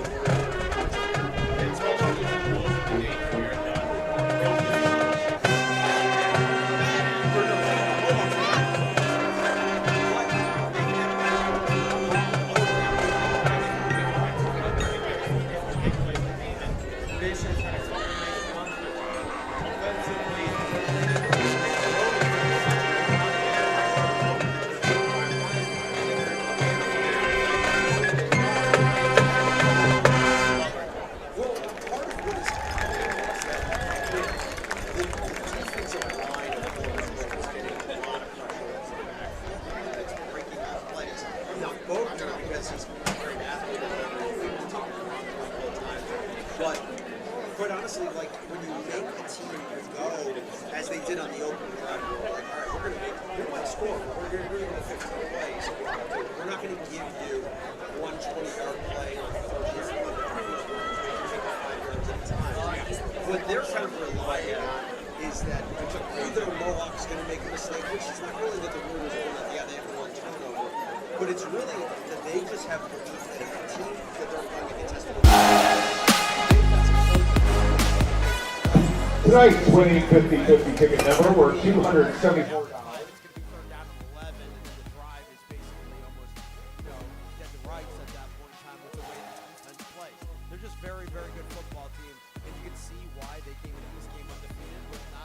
competitive games throughout the season. Now, if you're Mohawk and you're going to get this football to start the second half, Grove is doing such a good job of covering and getting pressure in the backfield. They can't continue to leave Bish and leave a tight end in to help block, and then that allows Grove to cover your 3 guys with 5 or 6 guys. They've got to figure out some way to open things up. Well, I think part of the problem that you deal with is that, like I said, the interior pressure that is coming from the defensive line from Columbus Grove takes Bogner away from just being able to sit in the pocket. So when he's starting to feel the pressure, he's rolling out, but that cuts the field in half. So they're only putting 3 receivers downfield. The moment he rolls out, it takes the 1 receiver on the far side basically out of the play. So now Columbus Grove is looking at it going, all right, now we only got 2 receivers to worry about, and one of them's probably going to be Heyman, Bish or Heyman. He's manned up on the backside. And he's manned up on the backside with another body over the top of him or whatever. So they're really just playing a really nice job of defense, and it's just making things really challenging. But ultimately, that's going to be what's the coaching staff for Mohawk has got to figure out here. They've got to figure out a way to not only get some ball movement, but also be able to just kind of get some points on the board here. If they can get some points here and get a stop, it's a good thing to start with the ball in the second half. Get in the end zone and then figure out a way to get a stop on defense. All of a sudden, we're going to be sitting here having a little different conversation, middle of the third quarter, saying this thing's not over at this point in time.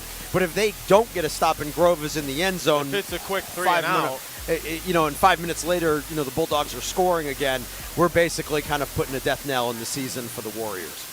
21-0 here at the half from Fostoria. It's the regional semifinal in Region 26. The number 1 seed, Columbus Grove, and the number 4 seed, the Mohawk Warriors. Halftime stats courtesy of Matt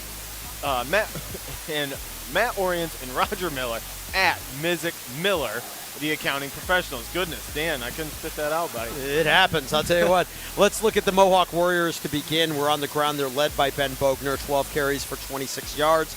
Caden Bish has got a carry for 9 yards, and Caleb Bish has got 2 carries for 4 yards, so 15 carries, 39 yards on the ground. Throwing the football, Ben Bogner, 9 of 15 for 70 yards passing.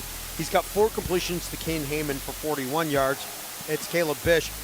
He's got 3 catches for 30 yards, and Caden Bish has got 2 catches for -1. So as a team, 109 yards of offense. Again, they've had some movement, but they can't just get it in the end zone at this point in time, and that's hurt them. On the flip side, Columbus Grove has got a running attack that is ridiculous. Trenton Barraza, 22 carries in the first half, 187 yards, 3 touchdowns. There is a reason he came into this game with 2,100 yards, over 2,100 yards rushing, and he's knocking on the door of being the all-time leading rusher in Columbus Grove history because he's a stud, and he's got good linemen in front of him as well. Trevon Baxter, he's got 2 carries for 3 yards. Grant Oversoul's got 1 carry for 3 yards, and Kyle Hopkins, the quarterback, 3 carries, -14 yards. So as a team, 28 carries, and we're looking at, I did a little miscalculation here, so let me just do that real fast. And we're looking at 179 in total offense there. So again, not a bad first half when it really comes down to it. So sorry about that in the total numbers department, but 179 in total rushing yards. Hopkins throwing the football. He's only 2 of 7 for 20 yards. Does have the pick in there. 1 completion to Brady Bessinger for 17 yards. Grant Oversoul's got the other one for 13. So 201 in total offense right now. But again, when you're looking at Barraza with 187, it's funny how much we talk about it, and we said it before the game. It's like, oh, okay, this team, well, they got just one guy. Well, sometimes one guy is all you need when he can put up numbers like that. Yeah, absolutely, and they've dominated time of possession throughout the first half. Quickest first half we've seen all year, and it's Columbus Grove leading here at the break, 21-0 over the Mohawk Warriors. We'll take a timeout. We'll be back with the third quarter here from Fostoria on WQEL and live online on the OH Report.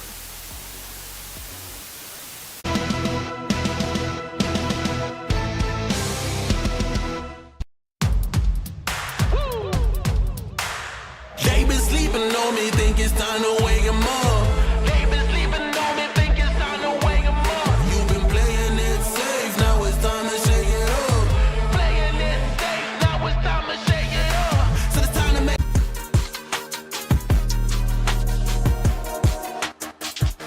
It is week number 3 of the playoffs. Mohawk comes in the 4 seed, Grove the 1 seed, and they are showing exactly why they are the 1 seed. They have been so well. They've just executed everything so well. It's the umpteen, no penalties. They do have the 1 interception, but outside of that, and that's outside of what they normally like to do. They're taking a chance there. But sometimes things happen, but they're just executing to the umpteen.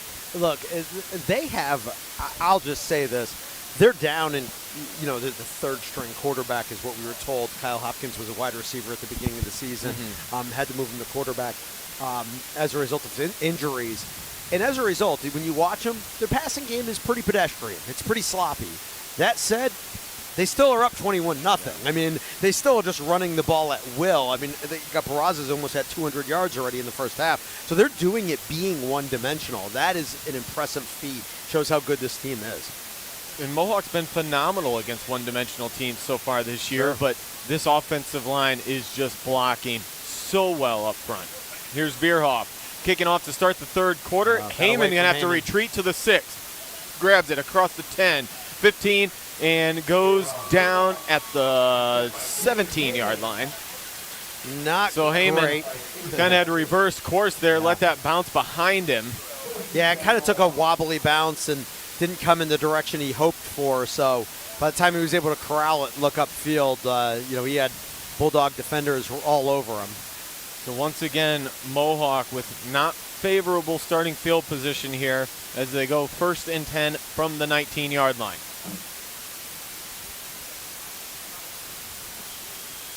Bogner sends the offense out. 2 receivers go wide to the right, 1 wide to the left. Bish joins him in the backfield, slot back in front of him. Sends Heyman in motion. Has the snap, going to keep it. 2 pullers in front, and he is bottled up in the backfield. Grove smothers it. It's going to be a loss of 2 on that play. Blankenmeyer and Aiden Patrick getting in there and bringing them down. Well, again, this is what I said that, one of the problems when you play a team that runs the ball very well is that usually means they defend the run really well. It's just something that they see all the time in practice, and they're just used to it at that point. So you're seeing it tonight that, you get a team like Columbus Grove, they can make Mohawk pretty one-dimensional on the other side. Bogner wants to throw. Quick jail screen, left side, has his man.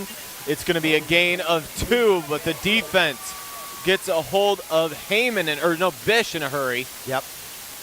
And like I said, short gain on that play, and it's going to be 3rd and long, 3rd and about 9. Yeah, they're trying to throw the different tricks at him. Unfortunately, this team is just so well coached and they're so athletic. They just get all over the place. I mean, they're really good.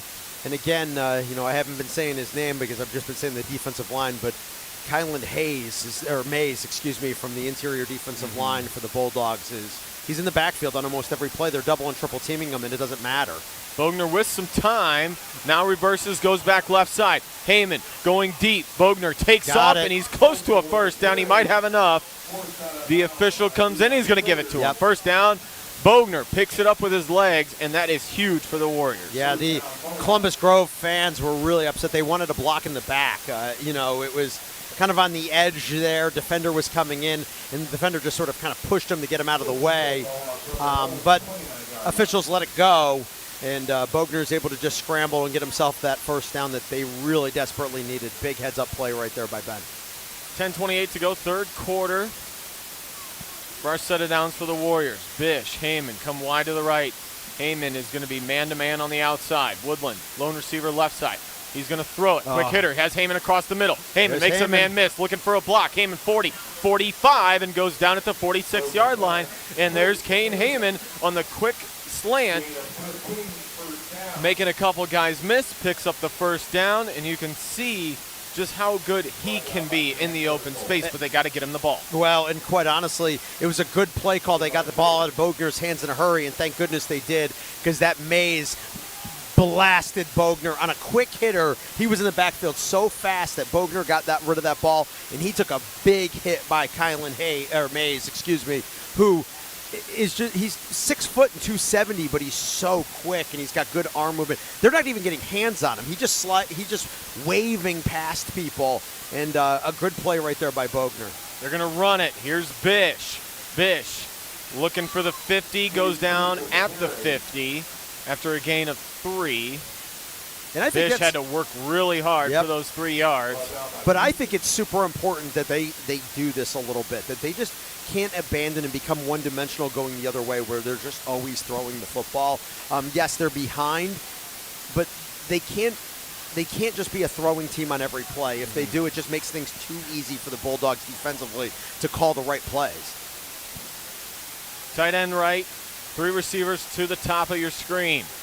Bogner on the keep, and he is met at the line of scrimmage and driven backwards. Gain of about a half of a yard, but Bogner was stood up right away. There's Mays again. Again, you know what, getting off the blocker. And again, you know, they're just trying to push through on that play. It's not, you know, super fancy or anything. They're just trying to move the yardage a little bit downfield, and they got a little bit moving.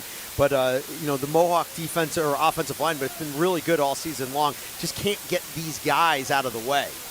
3rd and 5. Trips to the left side of Ben Bogner. Bogner wants to throw, trying to set up a screen. Near side Bish. Well done. Bish at the 50, 45. Lowers the shoulder, hit hard at the 43-yard line, but he's got enough for a first down. And Mohawk able to keep the drive alive, and they get it inside of Grove territory. Now, can they come up with points? 8:36 to go in the third quarter, trailing 21-0. Yeah, the yardage isn't coming easy necessarily for Mohawk, but it's still effective, and I don't know if what are they looking at, maybe a official timeout. I think Bish is a little shaken up. Yep. They're going to have, he's walking over, and now actually he's just going to lay down now right there at the 49-yard line after trying to run over on his own power. So we're going to take an injury timeout. The training staff out on the field, Coach Daniel is not happy. He wanted that blown dead a little bit before he's giving the official an earful. But we're going to take a injury timeout. 8:36 to go in the third quarter. You're listening to WQEL and watching live online on the OH.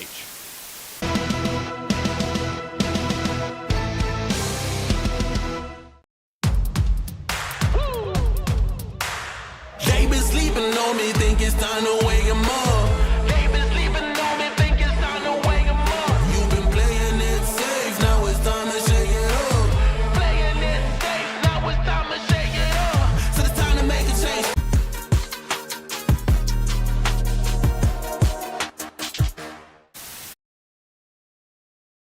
WQEL, Josh Stallings, Jeff Roberts here tonight from Fostoria, week 13.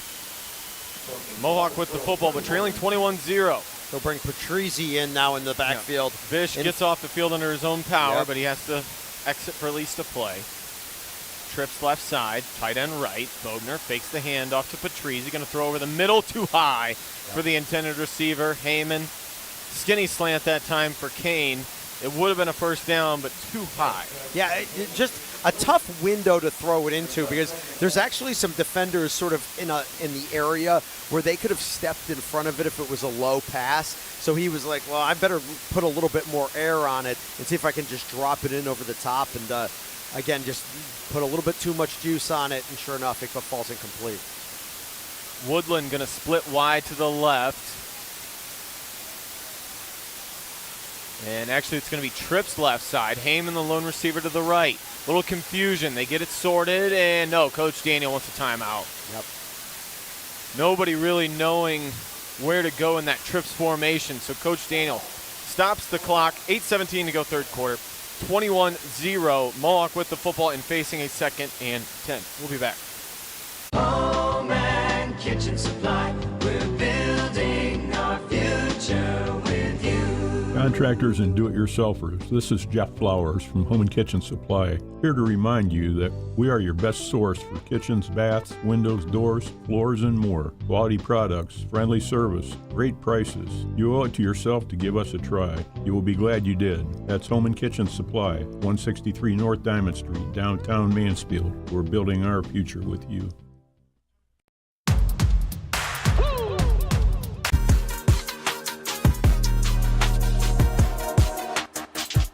Or Davey looking for all your calls. He's got trivia coming up. Talking high school football playoffs. The Cavs, undefeated. Didn't talk about that. Yeah, they are, Dan. They're very fun to watch. They are. Of course, Buckeye football coming up.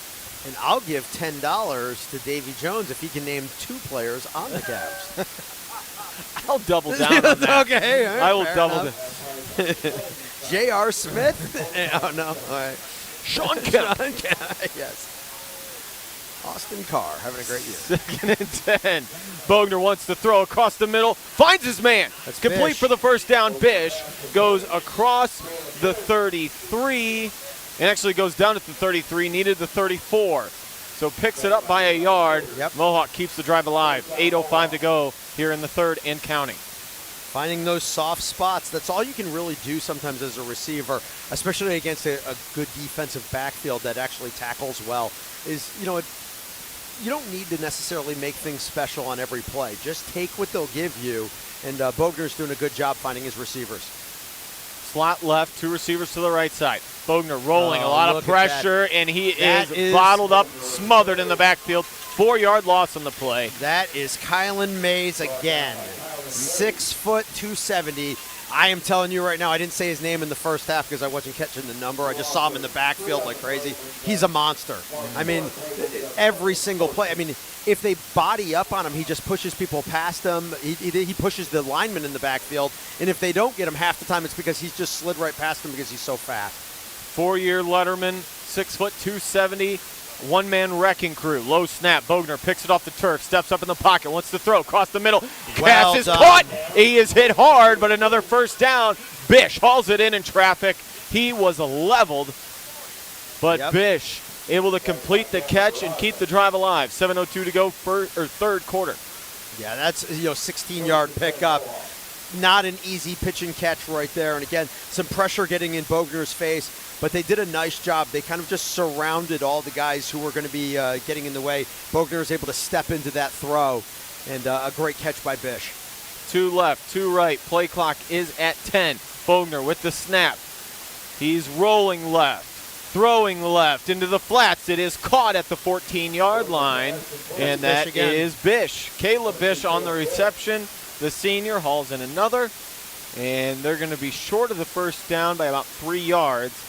But that's a good play by Bogner. He's coming around that edge there, and he's sort of kind of in an area where it's like, are you going to run? And he realized, I don't have any space. I'm run out of real estate. I can't take it to the outside, and there's defenders in front of me. So he just dropped it over the top of those defenders and found Bish for some positive yards. Warriors trying to stay in this football game. Bogner has the snap. Quarterback keeper up the middle. Love it. Has a lead blocker. He's got the first down inside the 10-yard line. Yep. Just enough for the first down for senior quarterback Ben Bogner, the N10 Offensive Player of the Year. Yep, needed 3 yards, got 4. And again, Mohawk, most effective drive so far of the game. Doing some good work here. Now they just got to punch it into the end zone. A little bit of a hurry up to the right. Again, Bogner looking to keep it. Lead blocker in front, pushing for the 5. And he goes down about the 5.5-yard line. Bish lead blocking on that play. Had a little bit of a push, at least enough of a push on that right side. Positive yardage. Game clock continuing to roll. Down to 5:20 in the third quarter. Still plenty of time. You just got to get it into the end zone here. So, 2 receivers left side. Has the snap. Quarterback keeper again with Bogner. A little bit of a tush push as everybody gets behind Ben Bogner and tries to force him into the end zone. Brought down at the 3. And if you watch it, Bogner is going up the middle, and he's looking to maybe go kind of like the right side of his offensive line. and he said, there's not a lot of movement happening here, so he just took one step to the left and was able to kind of get that little push forward. Ends up getting about 3 on that play, so getting inside, pretty close. We got a tight end, 2 tight ends on the play, one to the right, one to the left. A receiver outside of them. Fish in the backfield, leads block again. Bogner shakes a tackle. Bogner in for the touchdown. Yep. Not the easiest way to get in, but the Mohawk Warriors are able to respond. A big touchdown. They needed it, and they got it. Their senior leader, Captain Ben Bogner, in for 6. And Mohawk still in this football game, trailing 21-6. Yeah, you know what? Columbus Grove didn't make it easy on them. They made them basically burn off, almost 8 minutes of a clock here. But quite honestly, they did what they had to do, and they were able to get in. Now it's going to be freshman Aiden Patrizzi in for the extra point. Fish the hold. Clean snap, clean hold. Patrizzi's kick is up, and it is good. Mohawk gets on the board here in the third quarter. It is Grove 21, Mohawk 7. 4:32 to go in the third. We'll be back. Men have a way of doing things. A man has his way of eating, of exercising, of keeping his hands warm, and of straightening up. So, when a man faces a serious life problem like divorce, depression, or suicidal thoughts, shouldn't a man have a way to deal with that, too? Well, now he does. I'm Dr. Rich Mahogany. Visit me at mantherapy.org.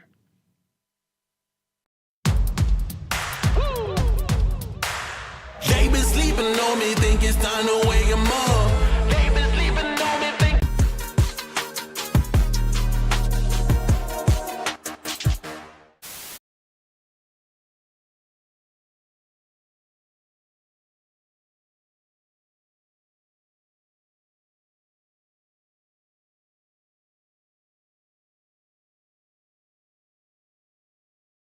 Mohawk C.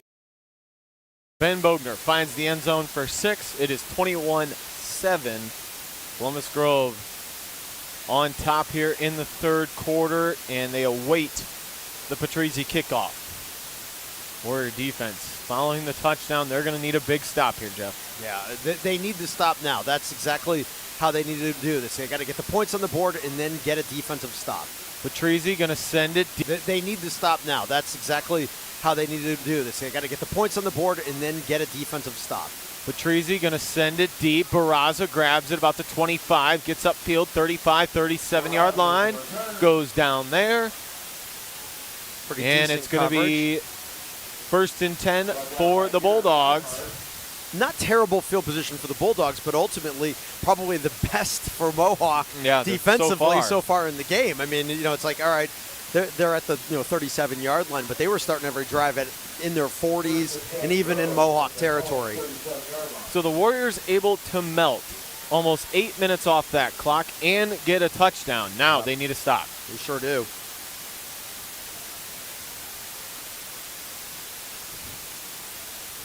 Ball 37, pistol formation.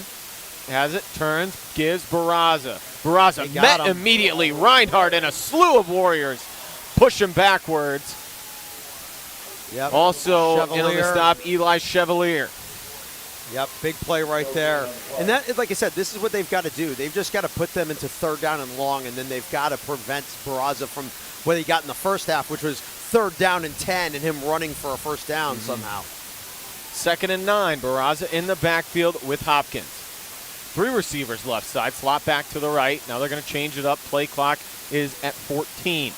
Going to step back now, deeper in the pistol. Has it, turns, Barraza again the call. Barraza bouncing right side, throws the stiff arm, has a block, has the first down, still moving over the 50 and inside Mohawk territory at the 48-yard line, and you see what he can do. Yeah, he's just so stinking good. And you know what? Again, these blockers know they don't even really have to get full helmet on body. If they can just get in guys' way a little bit, it's just enough to push guys, and that opens things up. He's so good at reading backsides. Bubble screen left side. Pass is complete. That's Baxter. Yep. Baxter, virtually no game. Mohawk comes up with the football. Bish saying it was stripped and a takeaway, but the official does not. No, they did not see it that way, and ends up being no gain on what really was kind of a lateral play. Ends up being more of a run than a pass, but still, they're just trying to kind of throw Baxter in there. He's their other offensive weapon, and they just want him to touch the ball a little bit so Mohawk can't forget about him. 2:51. Big run. Here it goes Barraza. Again, Barraza, the second he's level. gone. Sheds off Kane Heyman up the sideline. Barraza says, see you later. Touchdown. Hand fighting with Kane Heyman. And he just created enough separation, turned on the afterburners, and there's 6 for Barraza. It was a play in which they were so fearful of the potential of him getting away from them that they weren't really attacking, and now Mohawk is to just hope that this flag that's sitting at the 32-yard line is going to bring the play back. So there's a face mask against Mohawk. Against the defense. It will not. Touchdown stands Barraza with 4 touchdowns tonight. We're in the third quarter. Now, according to my very unofficial numbers, 250 yards rushing. Unbelievable. It is a crazy evening. The Warrior defense only giving up 11 points on the season. Defensively, total yards giving up just over 230. Yep. And the extra point by Bierhoff is good. 28-7. The Bulldogs answer right back. 2:42 to go in the third quarter here in week 13. It's Columbus Grove 28, the Mohawk 7. Home and Kitchen Supply. We're building our future with you. Contractors and do-it-yourselfers, this is Jeff Flowers from Home and Kitchen Supply, here to remind you that we are your best source for kitchens, baths, windows, doors, floors, and more. Quality products, friendly service, great prices. You owe it to yourself to give us a try. You will be glad you did. That's Home and Kitchen Supply, 163 North Diamond Street, downtown Mansfield. We're building our future with you. They been sleeping on me, think it's time to wake 'em up.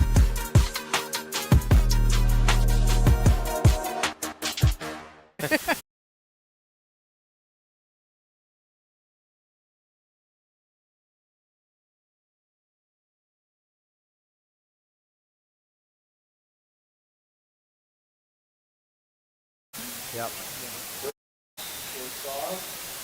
Bierhoff sends it downfield. Patrizi comes up, grabs it, gets over the 30-yard line, lowers the shoulder, and puts it at the 33. Owen out there, one of the better defenders, not only in the N10 conference, in the area. Yep. Very undersized, but you're not going to find a tougher kid on the field. Well, obviously, been pretty good in football, wrestling. There's some family connections there. Going to be pretty good there too. He's an absolute dog. You know what? I'll tell you what. You find somebody who's a pretty good wrestler. They usually know how to translate it a little bit to the football field. So he's proven it. See it, especially when he's playing linebacker. Yep. Trips left side. Bogner has the snap, wants to throw. Decent protection. Throws left side, but too high. Looking for Bish. Yep. And it's sniffed out nicely by Grove. No, that's super smart throwaway right there. I mean, the defender, I think it was Luke Groch, who is defensive end, 175-pound defensive end, more of the speed guy, comes around the edge. He took one step forward and he saw the screen, and he was just in cover. He just stepped back and was walking the entire time with Caden Bish. And it was like, okay, there is just no place to be able to drop that ball. 2:31 to go, third quarter. Trips left side on 2nd and 10. Bogner has it. Quick nice slant. Pass is caught. That's Heyman. Bish. Yep. That's Caleb, the senior. Tell you what, that's a catch. The moment he caught the ball, he stopped and the defender kind of moved past him, and then he was able to cut down the field. It was a real instantaneous wow, you just see how special of an athlete Caleb Bish is, and the reason why, I talked to some coaches in the area, and they were like, I thought Mohawk had the best 3 players in the N10 in Bogner, Heyman, and Bish. It is quite the trio. Here's Bogner trying to get the first down on 3rd and short, and they're going to give him forward progress. He does have enough at the 45-yard line to move the sticks. Yep. Game clock at 1:52 here in the 3rd quarter. Grove 28, Warriors 7 here in week 13. Mohawk needing another score. This Grove team so far tonight has just done all the little things well. Executed offensive, defensively, field possession. They're not getting stops on every time they get the ball on offense, they score. Here's a little end around. They go to Bish. Bish up the left side gets the 50. Flag comes in from all deep. over them. 3 of them. Going to be either a hold or it could be a face mask. I don't think it was. I'm going to say a hold. Every single, I think every official on the field threw a flag on that play. They came from all directions. Yes, so that one's coming back against Mohawk. I like the play call. Doing the end around on the reverse, They try and get something. Well, and part of it is sometimes when you're playing a team like the Bulldogs, they're pretty aggressive on defense. And sometimes when you get a team that's aggressive, you want to try to get them over pursuing. And if you bring somebody fast like Bish in the other direction, maybe you can open something. This team is just super well coached. I mean, I remember thinking that a couple of years ago when we saw them play Colonel Crawford. I was like, they're on top of it. They're not making the type of mental mistakes that sometimes athletic teams will do because they just rely too much on athleticism. Their guys are where they're supposed to be on all plays. So after the penalty, it is 1st and long. 1st and 20 from the 35. Grove showing blitz, 5-man rush. Bogner off his back foot throws it up great and play. incomplete. The defender over there in the flats running backwards with his back to the quarterback. Numbers are tough to see in the dark jersey, and it's in the shadowing area. Got his hand up and deflected that. But man, that is a heady play because they're playing kind of a cover 2 on that one, and the defender, the cornerback, he's just kind of on the up play, but he sees the ball going over the back, and he just ran back and knocked it out of the way. Good play right there by the Bulldogs. Warriors looking at 2nd and 20. Bogner wants to throw. Now he's going to reverse course back to his left side. Lobs it. Far side goes up for it. There was contact and no call. Yep. Official keeps the flag in his pocket. It was a jump ball on the far side. They let him play it out, and it's incomplete. And Mohawk will face 3rd and 20. One in Kane Heyman up the far side just couldn't bring it in. Well, Bogner started coming over to the right side on the rollout, so that defender left Heyman. He was like, he's not going to throw it back. But then when Bogner curled back, if he had the ability to be able to stop and throw, he's going to be wide open. Unfortunately, the defensive back had enough time to kind of make up the distance and get in and kind of get in the way. Like you said, a little contact over there. Big 3rd down. They show pressure up the middle. They bring it. Bogner again off his back foot. Airs it out, and it's going to be intercepted on the far sideline. Same guy, 3 plays in a row. Finally going to get a good look at the jersey. Number 20, that's Gavin Barraza. He was in on the last 3 plays. He was the defender over there on every one of them. And, like I said, he was just unfortunately in the shadows, so I was having a hard time getting a look at the number. And finally there, they were looking at a 3rd down and 20. He was just trying to throw it up, see if his great receiver can make a special play. And Barraza ends up stepping in front of it and making the interception. Barraza on the sideline with the big dog bone. Bulldogs lead it 28-7, and they get the turnover. Take it away. That's Bogner's 4th interception of the year. He's usually phenomenal taking care of the football, but turns it over. Here we go with Barraza running it on 1st down. He's got 10 and more. Give him 15 as he goes into Mohawk territory. He's usually phenomenal taking care of the football, but turns it over. Here we go with Barraza running it on 1st down. He's got 10 and more. Give him 15 as he goes into Mohawk territory and out of bounds at the 45. Yep. Just, you know what? Nobody up front touches him. You know what? He gets to the 2nd tier of players untouched. And then at that point in time, everybody has to take on this very special, fast, quick and strong athlete, and they got to try to tackle him in the open field, and he just makes it hard. I mean, assignment blocking so far for Grove has been on point. They're great. They're really great up front. I mean, this is great blocking. Trips left. He wants to throw. Look at that pocket all day. Beautiful pocket. Comes near side, incomplete. Threw it at the shoelaces of Gavin Baxter. Baxter couldn't haul it in. Incomplete. 1 second to go, third quarter. Grove with it in Mohawk territory at the 45. You know what? Obviously, we don't know what Grove looked. We didn't see them earlier in the season, so we don't know what they look like when their starting quarterback was in there. And it's no disrespect to Kyle Hopkins, who's obviously leading a team that's still undefeated. But I'm just looking at this team going, imagine if they had a Bogner type player as their quarterback. Oh my gosh, because he's got all day to throw the football. I mean, it's just he's this clearly not used to being a quarterback. Yeah, Reinhardt and Chevy not getting their usual pressure on the quarterback tonight. And now the first penalty against Columbus Grove is going to be a false start. They'll back them up.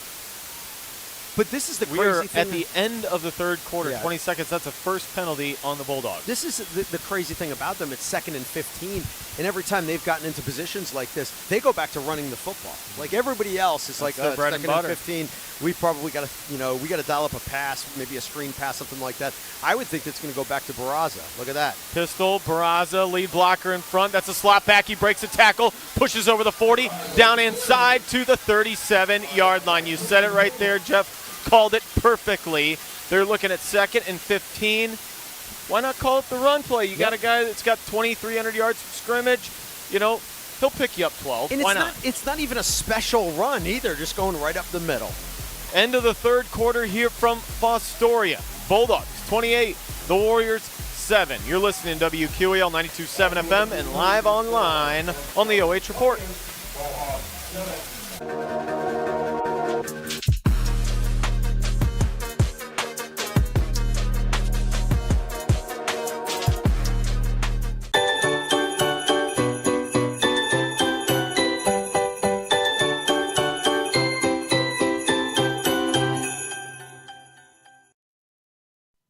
Men have a way of doing things. A man has his way of eating, of exercising, of keeping his hands warm, and of straightening up. So, when a man faces a serious life problem like divorce, depression, or suicidal thoughts, shouldn't a man have a way to deal with that too? Well, now he does. I'm Dr. Rich Mahogany. Visit me at mantherapy.org.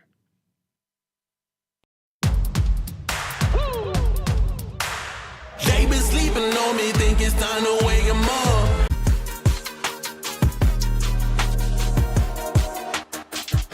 It on 3rd and short. A little bit of an end around there. That time it was Eversole. Yep. Brant Eversole on that 2. one. Yep. Didn't get much on that one, and it's going to bring up a 4th down, but quite honestly, Grove's just going to keep melting the clock. Yeah, Yep. They're looking at 4th and 5, have it at the 40-yard line of Mohawk.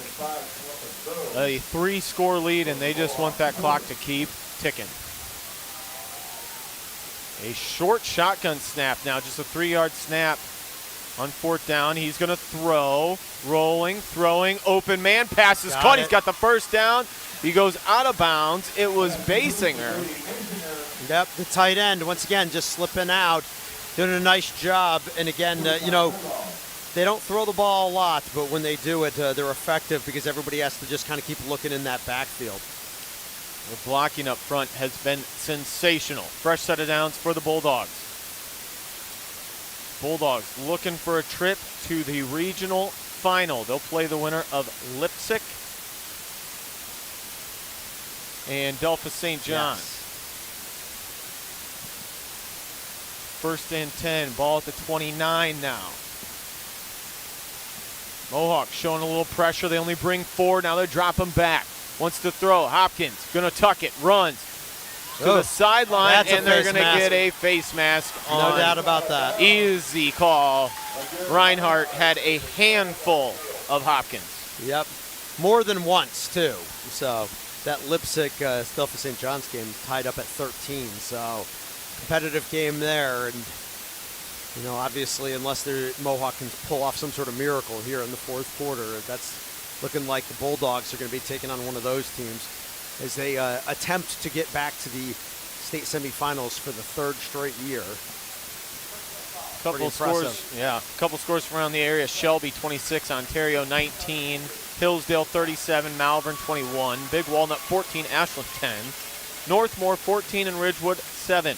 Of course, Davy Jones waiting back at station control for another episode, another edition of the Friday Night Phone Board. Give him a call, 419-188-843-0024. 11 minutes to go in the ball game. 1st and 10. Turns, gives Barraza on the trap and goes left side. Brought down by 55. That's Eli Chevalier. Barraza, short game, maybe 2. We said coming into the game he was needed 283 yards. And he's very close. Become the Columbus Grove all-time leading rusher in school history. He's at 279 according to my stats. So he is knocking on the door right now. He lines up in the backfield, standing at the 21 in the short pistol. There Turns, he is. gives, back to And Barraza, that'll do cuts it. up. And He is what a way. untouched into the end zone, another score. 5 touchdowns, and what a way to break a school record, a 15-yard touchdown run. Trenton Barraza. Man. Get this man a trophy case. He'll need it after tonight. 5 scores. And they lead it 34-7. Yeah, the numbers that he has put up tonight. 29 carries, 294 yards, 5 touchdowns. What a player.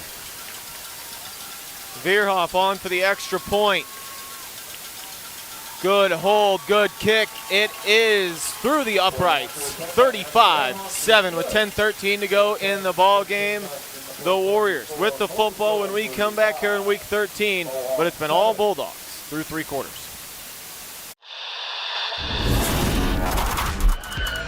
He's going to send a line drive down the field. It'll be fielded on the bounce. That is Schieffer. Schieffer finds a hole at the center. Schieffer turns on the burners. Schieffer could go. He's at the 50, 45. He's got one man to beat. Schieffer with the ball in his left hand. He's going to take it to the house. Whitford opens up the second half with the kick return touchdown.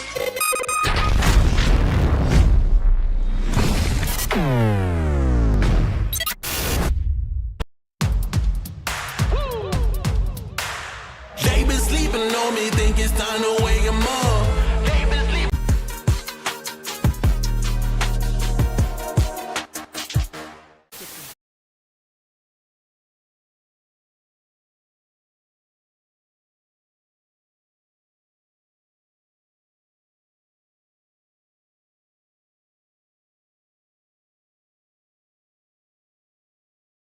Going to be fielded by Bish. Up across the 25, goes down at about the 29-yard line. That's where Mohawk will take over 1st and 10, trailing 35-7. Yeah, and at this point in time, obviously 10 minutes left in the game. If you're the Mohawk Warriors, just kind of want to, end out what has been a great season with some real positivity here. Maybe get a couple of scores on the board.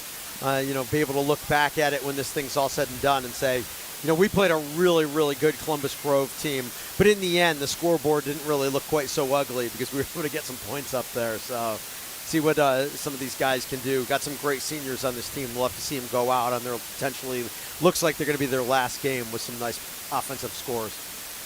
N10 Player of the Year, Special Teams Player of the Year. Here goes Bogner on the carry. 1st down, picks up 6 up to the 35-yard line. Ben, a phenomenal season. 3-year starter at the helm of this Mohawk offense, and it didn't go unnoticed here. Well, quite honestly, Bogner, when he started as a sophomore, I remember thinking, he's got a pretty good arm, but he runs a little better than he throws, And then last year, I thought he made some improvements. The team, though, overall didn't have a great win-loss record. And then this year, he was just different. He was bigger, stronger. The accuracy was there. He was finding these great receivers. He was just outstanding throughout the season. Wants to throw it. He's got space. Lets it go far side. That's a good catch. It is caught. That's Yep. Woodland over there at Sure the is. 45-yard line on the comeback. Bogner rolling right, completes it, and moves the sticks for the Mohawk Warriors. Yeah, got a 21-yard pickup right there. Nice job finding Woodland down the field. 9:15 to go here in the ball game. Bogner sets up the offense. 3 to the left side. He has Bish on his left hip. Bogner in the gun at the 49-yard line. 4-man rush. Wants to throw. Unleashes. Near side pass is caught. It's Heyman. Heyman retreats a little bit. Forward progress is going to give him the 42, maybe the 43-yard line. Short gain there for Heyman, and it's going to be 2nd and 8. Brought down by Gavin Barraza. Barraza on the tackle. The clock continuing to roll here in Fostoria. 8:35 to go in the ball game. Delphus and Lipsick battling it out. The winner of that will play the winner of this. Looking like Columbus Grove. Sure is. But Mohawk's still fighting here. Bogner wants to throw it at 50. Lets it fly. Far side complete to Bish. Bish breaks a couple tackles, then hit hard. Just inside the 40 at the 39-yard line. Eversole with the stop. Down to 8 minutes to go in the ball game. This Mohawk Warrior team, Jeff, anybody say what you want, but they've really shocked. From the start of the season, they shocked everyone. You know what? They were picked to lose to Colonel Crawford by 30 points. Well, and they're N10 champions and the only team in the N10 still playing. Yep. When we got into our preseason show, there was a lot of conversations about, Carey and Crawford, and rightfully so. Fell out the rest after this play. Bogner keeps it.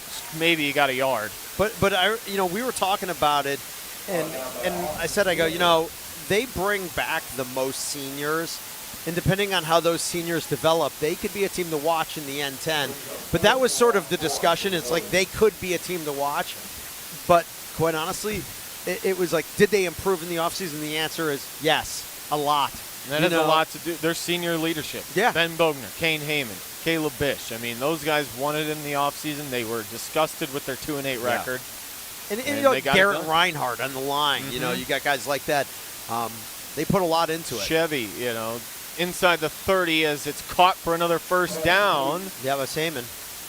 Kane Heyman, another reception, picks up the first down. And Heyman missed the entire second half last week, so we didn't know coming in really if he was going to be or what he was going to be tonight. Kind of knew that he would play. It just didn't feel like he's the type of guy that would end up sitting out a game like this. But at the same time, it still felt like, but what, is he at 70%? Is he at 50%? I mean, what are we looking at here for Kane Heyman? And that right there was his 7th catch. Caleb Bish has got 9. He's going to line up wide left, straight keeper for Bogner. Jump cut right side, inside the 30, picks up a yard. Game clock down to 6:05. Davy Jones coming up inside the Friday night phone board. Give him a call. Davey looking for scores from around the area as playoff football continuing, not only in our area, but around the state. Buckeye football coming up this weekend. Stay tuned to WQEL all weekend long. Also over on WBCO, Jared Moore, Tim Byrie bringing you Northmore and Ridgewood. Northmore currently winning that game 14-7. Bogner scrambling, looking to run now. Tucks it in his left arm and out of bounds. Inside the 25, about to the 23-yard line. So a good scamper there for Ben Bogner. Stops the clock. And a very manageable 3rd and 4 coming up. More like a 3rd and 5. Yeah, looking about 5, but still going for it on 4th down here for Mohawk. It's, just try to get something going, get some more points on the board. And again, when it's all said and done, make this look pretty respectable. And end the season on a pretty good high note with at least some points on the board. Maybe not, scoreboard doesn't look good, but Bogner wants to throw, completes one far side. It is no, that's Heyman. Heyman gets it to the 15-yard line, and that'll be another first down. Clock will stop briefly as they reset the chains. Yeah, defender over there actually slipped and fell. And that ended up, he probably would have had a chance to step in front of it, make a play. But when he fell to the turf, that was able to make that a completion right there for the Mohawk Warriors. So we're down to a little over 5 minutes left in this one. Bish, Bogner in the backfield, trips to the left side, 1st and 10. Ben wants to throw, has a nice pocket, now steps up into it, rolls right, tucks it, wants to run, and again will run out of bounds, but a pickup of 7 or 8. Yep. Good read by Bogner. Nobody open downfield, just uses his legs, stops the clock, keeps the drive alive. Yep. And actually, little detail, especially being in a game like this where it's like, okay, it doesn't matter anymore, but it's like, also I like the fact that he's like, I'm going to take the step out of bounds. I need to take a hit right now. No reason to do that to pick up a yard. Just stop the clock and let's just keep it going here. See if they can get us into the end zone. Again, 2nd down inside the 10-yard line. Bogner in the gun. Has the snap, pressure coming, gives to Bish. Bish cuts at the Got 5, it. goes in for the touchdown. Good run, Caden Bish. Caden Bish, the sophomore, goes virtually untouched in the end zone. A beautiful jump cut at the 5-yard line, and it is now 35-13, Columbus Grove. Yeah, the defense almost fell asleep not thinking, Caden Bish hasn't touched the ball that much in the backfield, and they were just looking at Bogner the entire time, worrying about the potential passing game for him running with the football. And like you said, it was just a very good run right there from Bish. Made the one cut back to be able to get free, and Caden Bish with the 8-yard touchdown run. Patrizzi on for the extra point.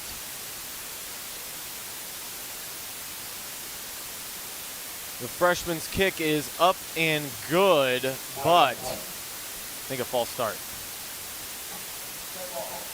It is. So the Warriors will be forced to retry. They'll back them up 5.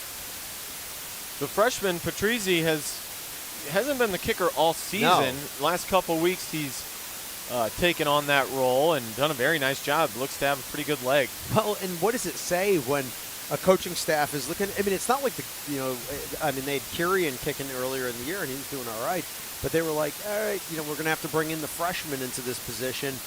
And they have no hesitation about kicking extra points or doing anything. They're just like, we have faith in him. He's going to be able to do the job, and he has been. Oh, that one's blocked. That one's blocked. Coming off the edge and getting a hand on it was 11, Landon Houston. So Houston denies it and keeps it 35-13. We'll take a timeout. It's the Bulldogs with the football when we come back.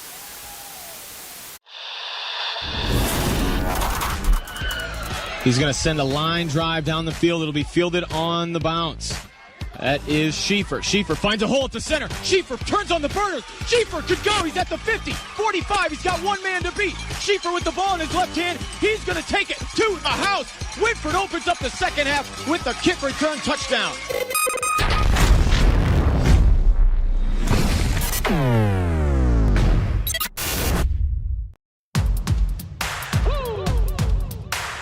They been sleeping on me, think it's time to wake 'em up.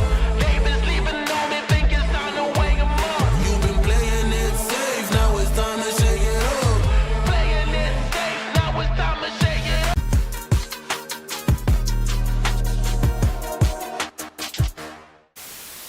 Caden Bish gets in for the touchdown, but still the Bulldogs in control here in the fourth quarter, leading at 35-13, 4:44 on the clock. Patrizzi attempts the onside kick, but it only goes 8 yards. Yep. Needed Still gotta practice that one. A little bit more on it. So it's going to be Bulldog football. Very good starting field position for Columbus Grove, leading 35-13, and they could about a first down or two and pretty much put this away. Well, you know what? The thing that really this came down to is that if you look at it outside of, interception or whatever, Columbus Grove basically just scored every time they touched the ball, and that's what Mohawk really needed. Yes, I mean, obviously to finish off some drives would have been nice, but really they just needed the stops on the defensive end, and they weren't able to do it as Barraza is just, crushed them. But Columbus Grove's got the backups in now. Pistol formation. Has the snap at the 47. Turns, gives to the back. And fresh ball carrier is number 10. And that is Trenton Wynkoop. Wynkoop, no gain on first down, brings up 2nd and 10. Clock rolling down to 4:21 in the ball game. And this Mohawk team defied all odds. Yeah. They are N10 champions, another 10-win season, the first under head coach Eric Daniel. And this group went from 2-8 to league 10 champions. wins. Yeah, and league 10 champs, wins. 10-2. Yep. Exactly. Nobody believed but them. Here's the quarterback, keeping on 2nd and 10. And that is the backup, Alex Meyer, getting some snaps. A freshman, 5'7", 135 pounds. You know, the part that I think is impressive even more so about the Mohawk turnaround into this season was the fact that, you know, it had been kind of a little bit of almost of an afterthought when people talked. It's like, oh, the N10, well, is this going to be the year Crawford will beat Carey? It was a lot of that type of conversation, you know, like always those are the teams that are fighting and battling, but not really a lot of discussion about some of the other teams. And Mohawk just sort of kind of just slid in there. And let's give credit where it's due. Yeah, they lost an N10 game this year, but not to either of those two teams. Right. I mean, you know, and, you know, that was impressive in that sense. Nice carry up the middle. Wynkoop. Yeah, Wynkoop breaking a couple arm tackles, lowers the shoulder, and he picks up the first down. Wynkoop showing the future might be bright as well. He's doing I know the guy who's in front of me is a senior, and he's not going to be easy to replace. But I really want that job. I want that job. You know. Down to 2:45 in the ball game. Stay tuned after the game. We'll have the Ken Standing Scene post-game show brought to you by Ken and Matt Stewart. Ken Standing Scene. Final stats and analysis. And then, of course, stay tuned. Davy Jones coming up in the phone board. We'll keep you posted on, you know, if we stay alive as it's Meyer again on the carry. If Northmore can hold on against Ridgewood, they currently lead 21-7. We will stay in football mode. We'll see. You know, we got girls basketball starting next Friday as well, so it's already here. Yep.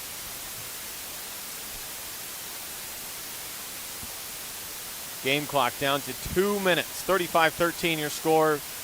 Columbus Grove on top of Mohawk. Grove the 1 seed, Mohawk the 4. 2 receivers left. Meyer in the pistol, has it, turns, gives, handoff up the middle. Wynkoop again? And I believe it is Wynkoop for a short gain, call it 2. And this is a little update. Another Shelby touchdown makes it 46-26. Yep. Shelby over at Arlen Field putting it to Ontario. I got to be honest with you. I saw Shelby earlier this year, and the crazy thing about it is that team is mostly juniors, and I was like, wow, they are really good. Yeah, really good.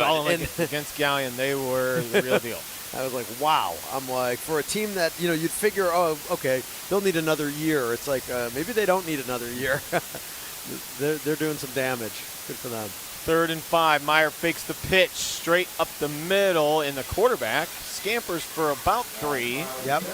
Gets close to the 30, needs the 28.5 for a first down. Yep. Got about. But we're in middle, and the quarterback scampers for about 3. Yep. Gets close to the 30, needs the 28.5 for a first down. Yep. Got about we're inside, 45 seconds left, so we'll see if they make him snap it again. Yep, they did. They're going to. There's 10-second differential between the game clock and the play clock. So they're going to have to at least run one more play. If they get the first down, that'll do it. And if they don't, the clock will stop and Mohawk will get one more chance. Columbus Grove, NWC champions, 12-0 on the season. And with the win tonight, we'll move to 13-0 and punch their ticket to a regional championship game. They got the first middle. down. He picks up the first, and that'll do it. The game clock will briefly stop. The official winds it, and it's going to be final here from Fostoria. The Columbus Grove Bulldogs 35 and the Mohawk Warriors 13. You're listening to WQEL 92.7 FM, WQEL.com, and watching live online on the OH Report. We'll have the postgame coming up right after this.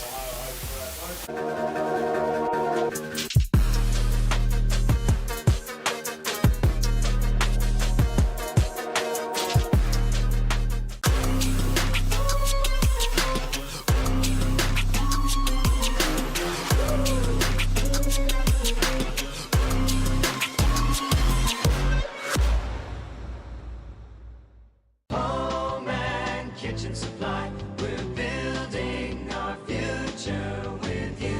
Contractors and do-it-yourselfers, this is Jeff Flowers from Home and Kitchen Supply, here to remind you that we are your best source for kitchens, baths, windows, doors, floors, and more. Quality products, friendly service, great prices. You owe it to yourself to give us a try. You will be glad you did. That's Home and Kitchen Supply, 163 North Diamond Street, downtown Mansfield. We're building our future with you.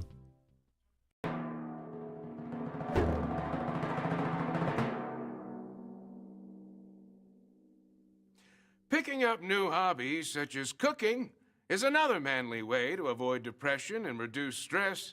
Today, I'm going to teach you how to make my world-famous guaco mahogany. First, mash up 5 or 6 of these green things. Then add hot sauce, this lettuce stuff, these red things, salt, some of this stuff, and limes. And finally, bacon to taste.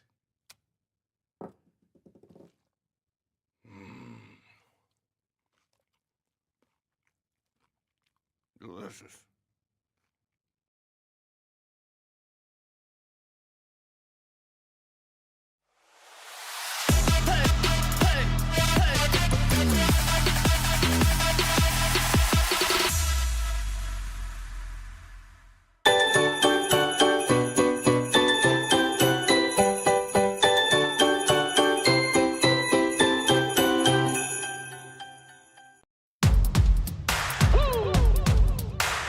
They been sleeping on me, think it's time to wake 'em up. They been sleeping on me, think it's time to wake 'em up. You've been playing it safe, now it's time to shake it up. Playing it safe, now it's time to shake it up. So it's time to make a change. Yeah, it's time to break the chains.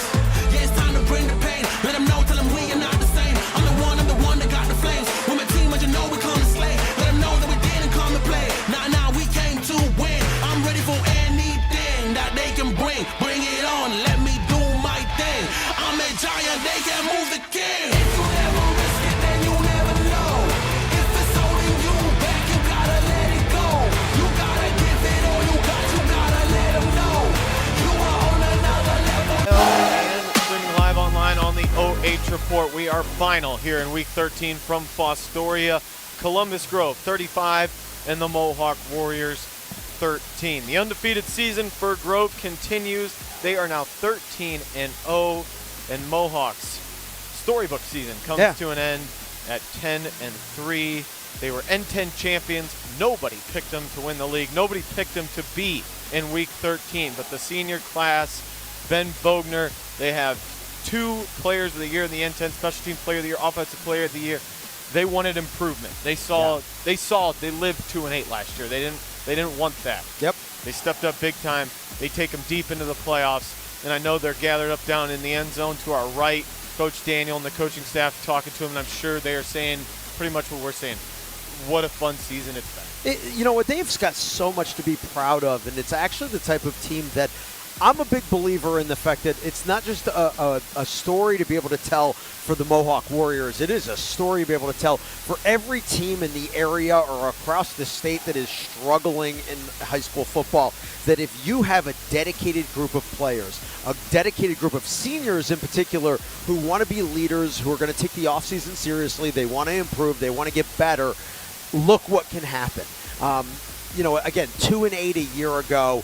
10 wins this year, win the league outright, not sharing it, nothing like that. They're just going to win it straight up, and then they're going to just come out here and win 2 playoff games as well, end the season with a 10-win season. I just think that the Warriors and Coach Daniel, they have a ton to be proud of. It's been a lot of fun for us to be able to watch them this year. We saw talent all over the field, and they impressed us from week to week and from game to game. They just ran into a buzzsaw tonight, and that's sometimes what ends up happening when you get deep into the playoffs. Yeah, when we saw them against Colonel Crawford early in the season, and they kind of shocked the N10 world and, beat them on the road, we knew we're going to have an interesting season. Yeah. And they certainly lived up to that. And what a season it was for senior Ben Bogner, Caleb Bish, Kane Heyman. Yeah. They get to week 13. No other N10 team can say that. So congratulations to them on an N10 championship. It's been a pleasure to cover them all season long. It's always fun to do it this late in the year and keep going to these beautiful stadiums and to these big venues, and it's certainly a ride, and it's what it's all about. It's the way you do it. You know what? The part of it's so hard to be able to talk about for us. We see a lot of teams, but more importantly, we've been blessed in the fact in the positions that we're in that we get deep into the playoffs, and we see teams like this Mohawk team make a good run, but we also then see them have to play a team like this Columbus Grove team, which I said coming into it, I'm just going to say it right now. I didn't really want to say it on the air, but screw it. You know what? Look, I think this is the second best team in Division 7. Mm-hmm. And again, the only reason I'm not going to say that they're number one is a team called Marion Local that hasn't lost a game in years. Yeah. But this team, I said it 2 weeks ago. I said, oh, well, that's going to be the buzzsaw. That's going to be the team that somebody's going to have to figure out how to get past them. And you know what? I knew, I looked at the stats, we talked it over, and I was like, yeah, they're pretty one-dimensional. But they proved here tonight they can be one-dimensional and still be pretty special. And that's what Mohawk just ran into tonight. But it doesn't take away from how great of a season it was for these Warrior players. Yeah, the Bulldogs just executing almost to perfection in all aspects of the game, offensive, defensively, special teams, field position. And they get it done tonight. 35-13, Columbus Grove will move on to a regional championship in Region 26, Division 7. Let's go ahead and run down the final numbers for tonight's game. We'll just kind of do it quickly, hit kind of the highlights. We'll start with Columbus Grove. They had 307 total rushing yards, but it was 29 carries and 294 yards for Trenton Barraza, 5 touchdown runs, as he sets the school record for most rushing yardage in a career, and he did it on a pretty special night. Very impressive performance for him. Throwing the football, they only threw for 31 yards, did throw the interception in there. They were 338 in total yardage in this football game. We want to congratulate our Lewis Family McDonald's player of the game. We decided to go with Caleb Bish, the senior. We wanted to give it to one of the seniors from Mohawk, and Caleb ended up the game with 9 catches for 80 yards. Also had the interception on the other side of the ball, too. So, Caleb Bish, pretty nice performance. Kane Heyman checked in with 8 catches for 78 yards. Ben Bogner in the end, completed 21 passes of 32 attempts, 185 yards. Did throw an interception in there, but on the ground he was 26 carries for 64 yards, had a touchdown run. Caden Bish, the other one, he had 3 carries in the game and the 8-yard touchdown run, 20 yards overall. So again, Bogner and Bish, 2 touchdown runs. But ultimately, want to congratulate Caleb Bish in particular, the Lewis Family McDonald's player of the game. 273 total yards of Mohawk. So they did move the football. Mm-hmm. It was just a matter of not being able to punch it in when they needed it to. Yeah, that opening drive coming up short, turnover on downs, the turnover. Just things went in the favor of the Columbus Grove Bulldogs tonight, and Columbus Grove is victorious 35-13. I want to remind you, stay tuned to WQEL all week long. If Northmore is able to hold on against Ridgewood, we will stay in coverage of that for next Friday, but we will also, girls basketball is starting up, so just stay tuned to WQEL, WQEL.com all weekend long. Dan Messerschmidt will get the assignments and the program schedule sorted out, and we will be continuing to bring you high school football and high school girls basketball coming up next week on WQEL. Want to say a huge thank you to the Mohawk faithful. It's been a fun season to cover the Warriors and to really, once again, just cover high school football in the N10, the MOAC, and the surrounding area. And it's a shame that it's coming to an end tonight, but a huge thank you to all of our listeners. to John Kreider back at station control, to Davey Jones. Davey, of course, coming up with another edition of the Friday Night Phone Board, immediately following our broadcast here from Fostoria, and to all of our listeners. And, of course, my man, Jeff Roberts, appreciate you, brother. Another great season of high school football coverage here on WQEL. Once again, thank you to all of our listeners. I'm Josh Stallings saying good night and get home safe, everybody.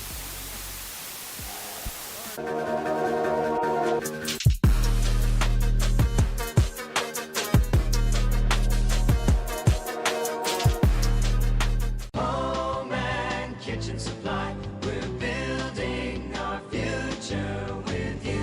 Contractors and do-it-yourselfers, this is Jeff Flowers from Home and Kitchen Supply, here to remind you that we are your best source for kitchens, baths, windows, doors, floors, and more. Quality products, friendly service, great prices. You owe it to yourself to give us a try.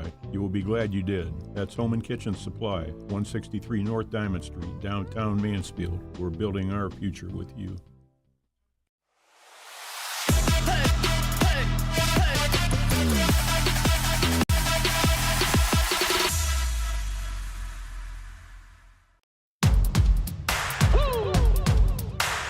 They been sleeping on me, think it's time to wake 'em up. They been sleeping on me, think it's time to wake 'em up. You've been playing it safe, now it's time to shake it up. Playing it safe, now it's time to shake it up. So it's time to make a change. Yeah, it's time to break the chains. Yeah, it's time to bring the pain. Let them know, tell them we are not the same. I'm the one that got the flames. With my team, as you know, we come to slay. Let them know that we didn't come to play. Nah, we came to win. I'm ready for anything that they can bring. Bring it on, let me do my thing. They got the flames. With my team, as you know, we come to slay. Let them know that we didn't come to play. Nah, we came to win. I'm ready for anything that they can bring. Bring it on, let me do my thing. I'm a giant, they can't move the king. If you never risk it, then you never know. If it's holding you back, you gotta let it go. You gotta give it all you got, you gotta let them know. You are on another level, you are ruthless. Switch it up, it's the new flex. Ruthless, ruthless. Time to go hard and put your game face on. Ruthless, ruthless. This is the moment movies get based on. This is the moment movies get based on. Fire in the bones, watch me fire up the songs. Let it burn 'em, burn 'em, burn 'em. Got the fire in the bones. Our desires, they become who we are. We go hard, giving up, no we're not. Yeah, the first step is showing up. Now we're here blowing up. If you never risk it, then you never know. If it's holding you back, you gotta let it go. You gotta give it all you got, you gotta let them know. You are on another level, you are ruthless. Switch it up, it's the new flex. Ruthless, ruthless. If you never risk it, then you never know. If it's holding you back, you gotta let it go.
Josh Banks back inside Fostoria Memorial Stadium with our home and kitchen supply MVP, senior running back for Columbus Grove, the victorious Bulldogs, Trenton Barraza, #1 all-time leading rusher in school history now. Yep. Congratulations. How does that accomplishment feel?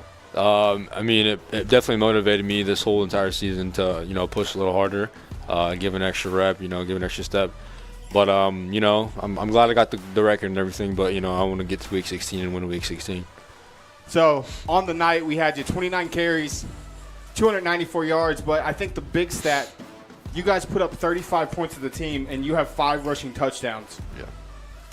Your burst, your ability to get to the second level is, I think, what impressed me the most. What type of work ethic has it taken you through 4 years of high school to get you to where you are right now? Well, first of all, thank you for that compliment. And then, I've just been, working since – really kindergarten. That's when I started football. But in the eighth grade is when it all really happened. When I was like, this is what I want to do. I want to go play in college. I got to do extra work. Get to where I want to be at. My dad was a part of a state championship team, and that's where I wanted to be. I want to be there. I still have an opportunity to do that, but this just the drive of past experiences and stuff has just really motivated me. So you guys get the win here tonight. You knock off the Mohawk Warriors. You're heading to your 3rd consecutive regional final, looking for your 3rd consecutive trip to the state Final Four. We all know D7. We all know who awaits if you get to week 15 or 16 is Marion local. But let's look at next week. Last I checked, Delphos St. John's, the 15 seed, was leading Leipzig. What's it going to take this week in practice to prepare for a team that are 15 seed? They're kind of overlooked, but that conference they play in is one of the best in the state. Yeah, we have that in mind. They're a MAC team. We expected them to be, some of the team that they played early on. Honestly, they're a really physical team. We know we're gonna have to, step our game up a little bit, and just keep playing Bulldog football. But at the end of the day, I think we're gonna come out with the win. All right, so the one thing we do here every time on the OH Report with an MVP, look in that camera, shout out anybody you want to here tonight. Shout out to my O-line, shout out to my offensive coordinator, shout out to my head coach, shout out to everybody on my team, shout out Columbus Grove Bulldogs, and, shout out the community the most. Shout out to my parents, just everybody. Thank you, God, for this opportunity and this, this moment in time. All right, that's our home and kitchen supply MVP, senior Trenton Barraza. Hey, congratulations on the record and a win. Good luck in the regional championship. Thank you. Men have a way of doing things. A man has his way of eating, of exercising, of keeping his hands warm, and of straightening up. So, when a man faces a serious life problem like divorce, depression, or suicidal thoughts, shouldn't a man have a way to deal with that too? Well, now he does. I'm Dr. Rich Mahogany. Visit me at mantherapy.org.